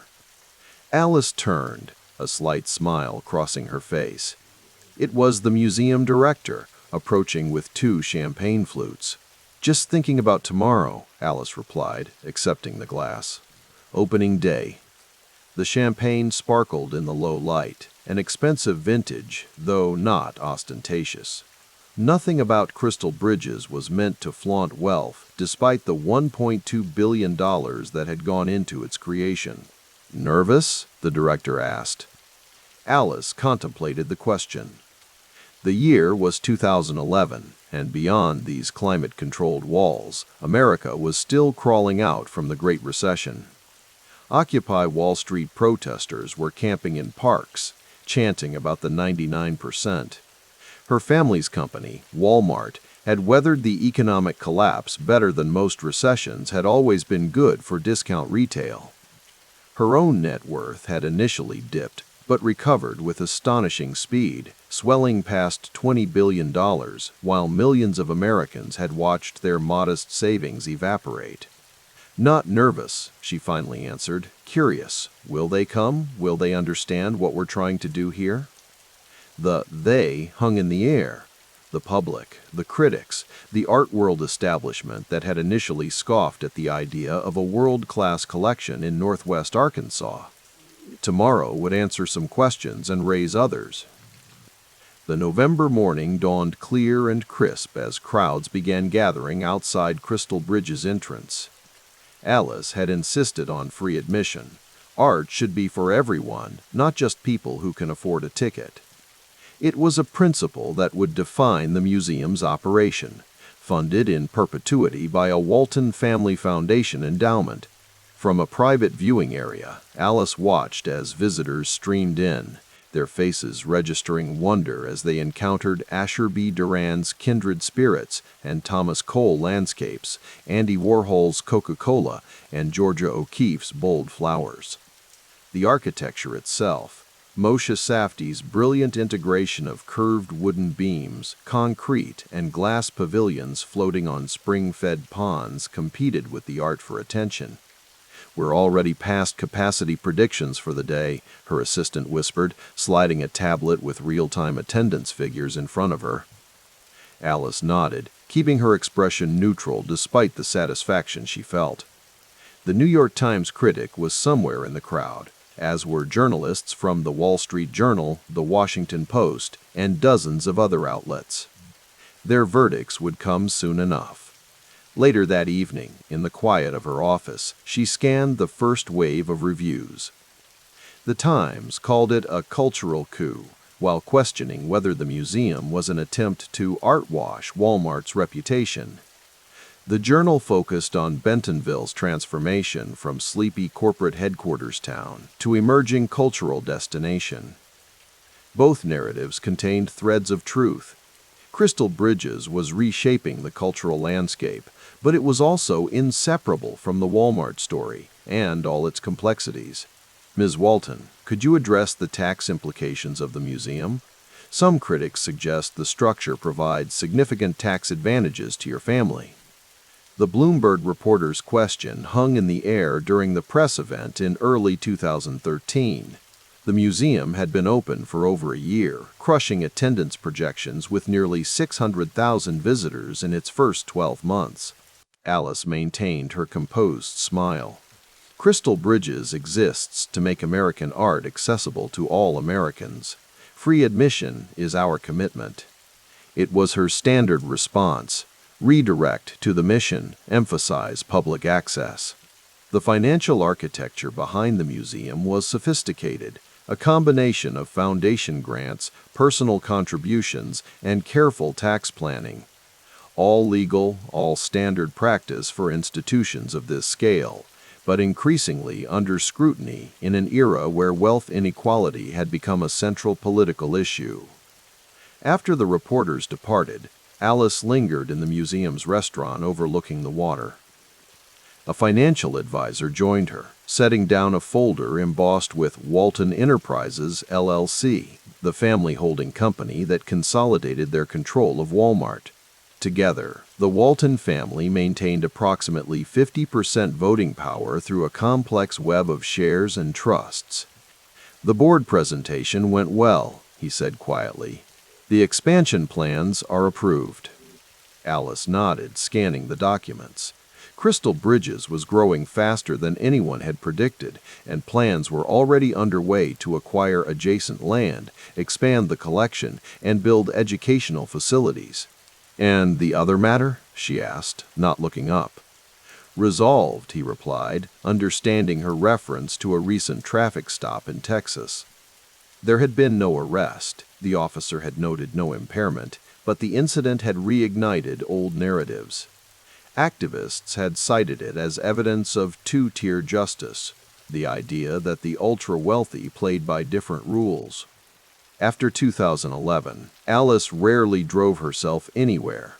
It wasn't mentioned in press releases or interviews, but the chauffeured cars that carried her between appointments represented a practical concession to reality. Certain risks weren't worth taking anymore, not with so much at stake. "You know what they're saying, right?" Her brother Jim's voice crackled through the phone speaker in her Texas ranch house. It was 2014, and Crystal Bridges had just welcomed its 2 millionth visitor. Alice gazed out at the hill country landscape, the limestone cliffs catching the late afternoon light. Texas had been her primary residence for years. A state with no income tax, a fact that hadn't escaped the notice of financial journalists. "I've seen the articles," she replied. The narrative had crystallized across major media. The 2011 New York Times Review had praised the museum's collection while questioning its relationship to Walmart's labor practices. A 2012 profile on 60 Minutes had spotlighted her vision for democratizing art access, but also mentioned her DUI history. The 2013 Bloomberg piece had examined the tax structures supporting both the museum and the family's wealth. "Art washing," Jim said. "That's the latest term they're using. Like you built a billion-dollar museum just to distract from Walmart criticism." Alice sighed. The criticism wasn't new, but the terminology evolved with cultural currents. In truth, Crystal Bridges existed in parallel to Walmart, not as its shield. She had spent decades collecting American art, long before anyone outside business circles knew the Walton name. "The museum speaks for itself," she said finally. 600,000 people a year are seeing American art who might never have had the chance otherwise. "You always were the stubborn one," Jim chuckled. "Dad would have loved what you've built, you know." The mention of their father, Sam Walton, brought a moment of silence. He had died in 1992, before Walmart became a lightning rod in national debates about wages, health care, and the changing nature of retail work. He would have asked if it was running efficiently, Alice replied with a small smile. The Bentonville evening was warm as Alice walked the illuminated trails surrounding Crystal Bridges in the summer of 2016. The museum was 5 years old now, the collection expanding toward 5,000 works, and cumulative attendance had passed the 3 million mark. Earlier that day, she had submitted her resignation from Walmart's board of directors. It marked a formal separation of her cultural legacy from Walmart's corporate governance, though she remained one of the company's largest shareholders. The press release cited her desire to focus on the museum's expansion and other philanthropic efforts. A text message illuminated her phone, a news alert about the resignation, already generating commentary about whether this represented a strategic distancing from Walmart's ongoing labor controversies. Alice slipped the phone back into her pocket without responding. The narrative would spin regardless of what she said or didn't say. She had learned that lesson decades ago. The museum grounds were quiet at this hour, with only security staff making their rounds. She paused on a wooden bridge spanning one of the spring-fed ponds, looking at the illuminated pavilions reflected in the still water. From this vantage point, Moshe Safdie's architectural vision was complete, a seamless integration of art, nature, and human engineering. This was her answer to the critics and the cynics, not press releases or defensive interviews, but a physical space where American art was accessible to everyone. Not just coastal elites or the educated wealthy, but families from rural Arkansas, schoolchildren from Oklahoma, retirees from Missouri. Crystal Bridges had transformed Bentonville from a corporate company town into a cultural destination. The surrounding area now boasted craft breweries, farm-to-table restaurants, boutique hotels, and miles of mountain biking trails, all part of an ecosystem funded directly or indirectly by Walton family wealth. Critics called it gentrification, supporters called it economic development. The truth, as always, contained elements of both. In her private office at Crystal Bridges, Alice reviewed the latest acquisition proposals. The museum's collection continued to grow, its endowment ensuring generations of free access. The walls displayed smaller works from her personal collection, pieces too intimate or experimental for the main galleries, but meaningful to her. A staff member knocked gently before entering with a newspaper. "Thought you might want to see this, Ms. Walton." It was a profile in the New Yorker, examining Crystal Bridges at the 5-year mark.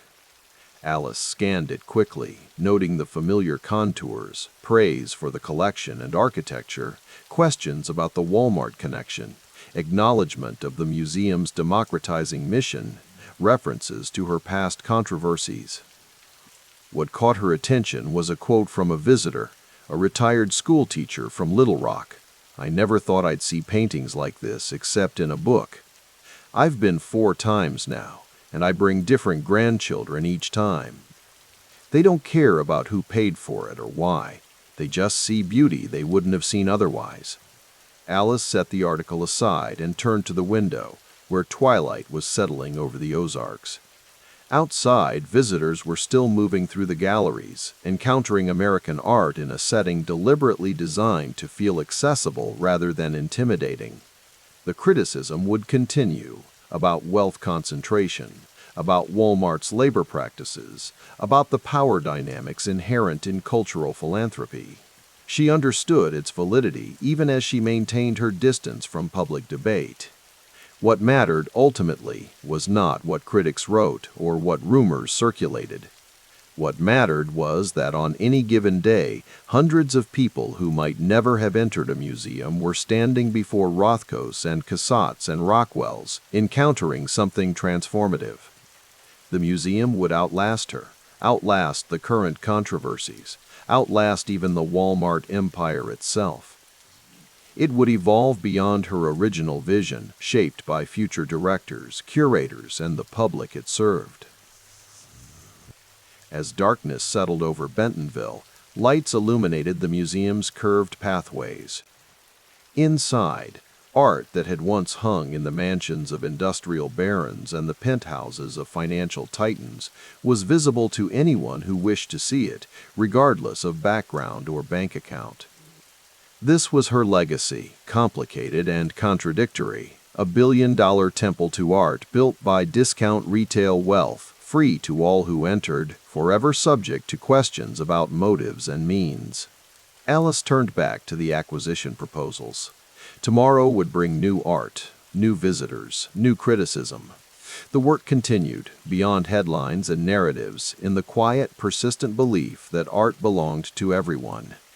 The autumn sunlight through the floor-to-ceiling windows of Crystal Bridges Museum cast long golden rectangles across the polished concrete floor. Alice Walton stood alone in the gallery, studying a newly acquired Georgia O'Keeffe painting. At 75, her posture remained straight as a ranch fence post, her gaze sharp and evaluative. The painting, vibrant red poppies against a dark background, represented everything she loved about American art, bold, honest, and unafraid to take up space. Her museum had become more than a building in the decades since its opening. It had evolved into an ecosystem, a living monument to her vision of democratizing art.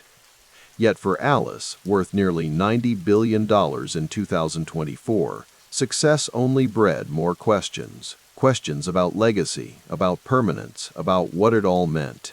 The sound of footsteps echoed through the empty gallery.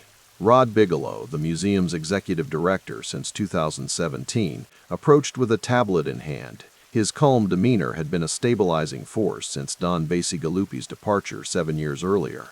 The Little Rock numbers just came in, Rod said, his voice measured but pleased. 50,000 visitors in the first year, and 70% of them are locals. Alice nodded, satisfaction warming her features. That's exactly what we wanted. Not tourists, but people who wouldn't otherwise have access. The North Little Rock satellite, Crystal Bridges' first expansion beyond Bentonville, had been a calculated risk when they broke ground in 2020. Critics had called it art washing, a term Alice had first encountered in a scathing Jacobin article years earlier. The suggestion that her museum was merely reputation laundering for Walmart's labor practices stung, but she had learned long ago that wealth at her scale attracted criticism regardless of how it was deployed. The operating budget projections, Rod continued, scrolling through his tablet. We're looking at $50 million this year, likely $60 million next year with the expansion plans. Alice absorbed these figures without blinking. Numbers that would cripple most cultural institutions were, to her, simply the cost of doing business. Her annual Walmart dividends, approximately $1.35 billion from her 1.5% stake in the company, made such investments possible. Crystal Bridges' endowment was growing, but her personal wealth remained the museum's ultimate backstop. And the free admission policy, she asked, still generating goodwill. Membership donations are around $1 million annually, shop and event revenue between $5 and $10 million, the rest. The rest is me, Alice finished. It wasn't a complaint, it was simply arithmetic. She moved to the next gallery, Rod following a respectful distance behind. Here hung a Thomas Hart Benton landscape, rolling Missouri hills rendered in sinuous, muscular strokes. Alice paused before it, thinking of her ranch in Texas, of open spaces and the freedom they represented. The expansion timeline, she said finally. Are we still on track? 3 to 5 new satellites by 2028. The endowment growth projections look solid. We should hit $2 billion within the decade. That ensures free admission in perpetuity. In perpetuity. The phrase lingered in Alice's mind. At her age, perpetuity was increasingly on her mind. What would outlast her? What would carry forward her vision when dividends no longer flowed into her accounts? I'd like to see the loan program numbers again, she said. 50-plus museums borrowed works last year. The outreach is working. Alice nodded, satisfied. The loan program had been her answer to another criticism, that she was hoarding national treasures in a remote corner of Arkansas. By circulating the collection, she extended its reach while maintaining control. It was a pragmatic solution, characteristic of the Walton approach to problems. Later that afternoon, Alice's driver took her to a private airfield where the family jet waited. Her nephew Stuart Walton had called an informal family meeting at Walton Enterprises, LLC, the family office that managed their collective interests. The jet, a concession to her status rather than a personal indulgence, would take her there in climate-controlled comfort. On board, she exchanged her museum clothes, simple but expensive slacks and blouse, for something even more casual, jeans, boots, and a light sweater. Alice had never developed a taste for ostentation. Her wealth was a fact, not a personality trait. Her phone buzzed with a message from her brother Jim. Of all her siblings, Jim had remained closest to her over the decades. Their relationship had weathered the transitions of massive wealth with remarkable stability. "Property values report is troubling," his message read. "Bentonville up 200% since 2011. The gentrification narrative is gaining traction." The transformation of Bentonville from a sleepy Arkansas town to a cultural destination with craft breweries, farm-to-table restaurants, and tech jobs had been both triumph and complication. Her nephew Stuart's runway group had been instrumental in this development, creating an infrastructure for the new Bentonville. His brother Tom served on the museum's board. Their cousin Olivia had taken on the family's philanthropic portfolio. The Waltons were building an ecosystem, not just a museum. But ecosystems created displacement, and displacement created resentment, another problem that required balancing. As the jet touched down, Alice gazed out at the Arkansas landscape below. The land had changed, but the horizon remained the same, a line between earth and sky, between what was and what could be. At Walton Enterprises, the conference room had the understated luxury of spaces where real money flowed. No gilt or marble, just the best of everything, maintained impeccably. Stuart and Tom Walton were already there, along with Jim and representatives from Stinson LLP, the family's legal counsel. "Aunt Alice," Stuart greeted her with genuine warmth. At 43, he had his grandfather's entrepreneurial drive combined with a contemporary sensibility. "Thanks for making the trip." "The museum runs itself these days," she replied with a small smile. It wasn't entirely true. Her fingerprints remained on every major decision, but she had built an institution designed to outlive her. The meeting covered routine matters, trust structures, tax planning, lobbying efforts related to estate tax legislation. The Walton Family Foundation had long advocated against increases to the estate tax, a position critics called self-serving, but the family viewed as consistent with their economic philosophy. "The satellite strategy is generating positive press," Tom noted, passing around a folder of clippings. "Little Rock is being seen as a genuine equity initiative, not just branding." Alice nodded, pleased. The North Little Rock location had been deliberately positioned as an answer to criticisms about access. By placing it in a more diverse, less affluent community than Bentonville, she had demonstrated commitment to her oft-quoted principle, "Free admission isn't charity, it's how art should be." "The staff expansion is complete?" she asked. 200 full-time equivalents across both locations, Stuart confirmed. "The satellite runs lean. It's the flagship that carries the institutional weight." Alice thought about those 200 people, curators, educators, maintenance staff, security, whose livelihoods depended on her wealth remaining stable. The responsibility sat differently than it had when she was younger. At 75, she was increasingly aware that she was building something that would need to function without her. After the meeting, Jim walked her to the car. "You've been quiet today," he observed. "Thinking about time," she replied. "About what all this looks like in 20 years. Jim nodded. They were both at ages where such thoughts were natural. The trusts are solid. The GSTs are structured for maximum flexibility. Alice knew the technical details. Grantor retained annuity trusts, generation skipping transfers, the intricate legal architecture that wealthy families built to channel rivers of capital through time. Walton Enterprises existed largely to manage these structures. "It's not the money I'm worried about," she said. "It's the purpose," Jim understood. Of all people, he knew the weight of inherited wealth.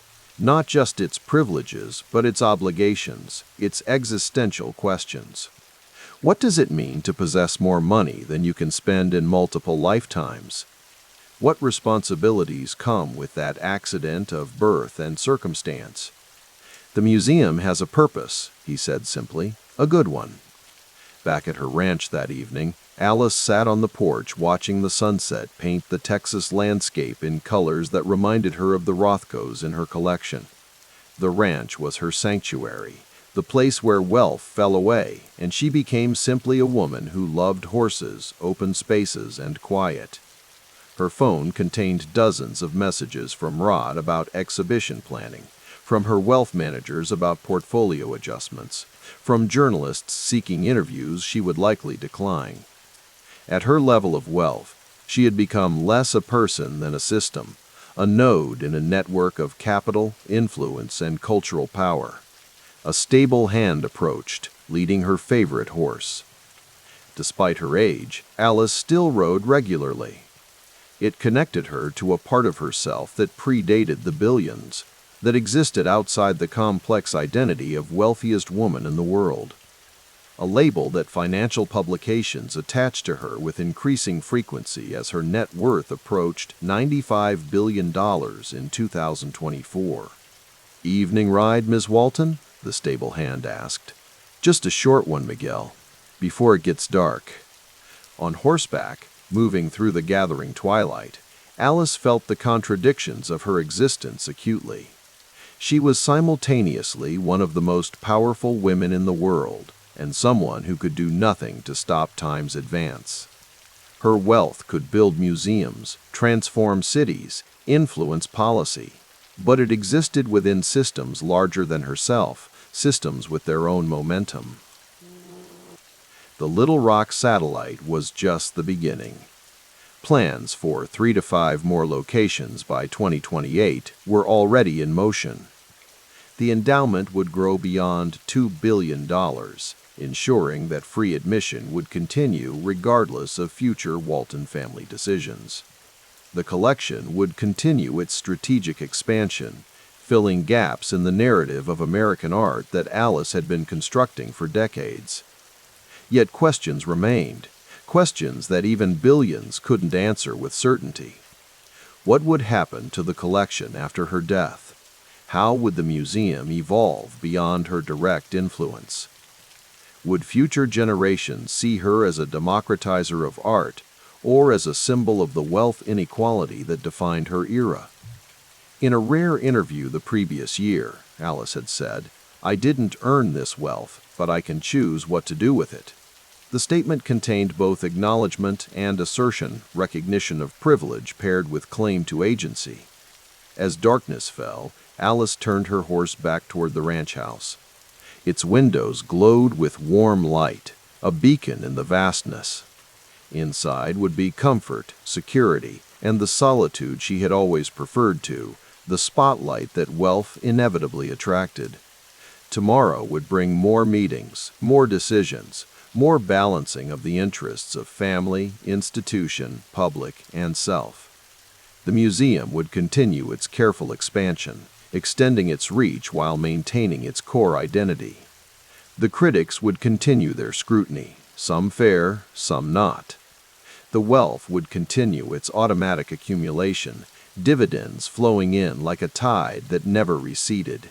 And Alice Walton, heir, collector, institution builder, rancher, would continue navigating the complex legacy she had chosen to create. Not a retail empire like her father's, but a cultural one. Not a fortune hoarded, but a fortune transformed into public experience. Not a simple story, but one woven from threads of privilege, purpose, contradiction, and vision. As she dismounted and handed the reins to Miguel, she paused to look up at the stars emerging in the Texas sky. The same stars that had shone over her childhood in Arkansas, over the decades of Walmart's expansion, over the construction of crystal bridges, and would continue shining long after all the Waltons were gone. In that moment, wealth and time collapsed into perspective. The museum would endure. The art would speak. And whatever history eventually said of Alice Walton, whether it emphasized the wealth she inherited or the institution she created, the work itself would remain open to all, no admission required.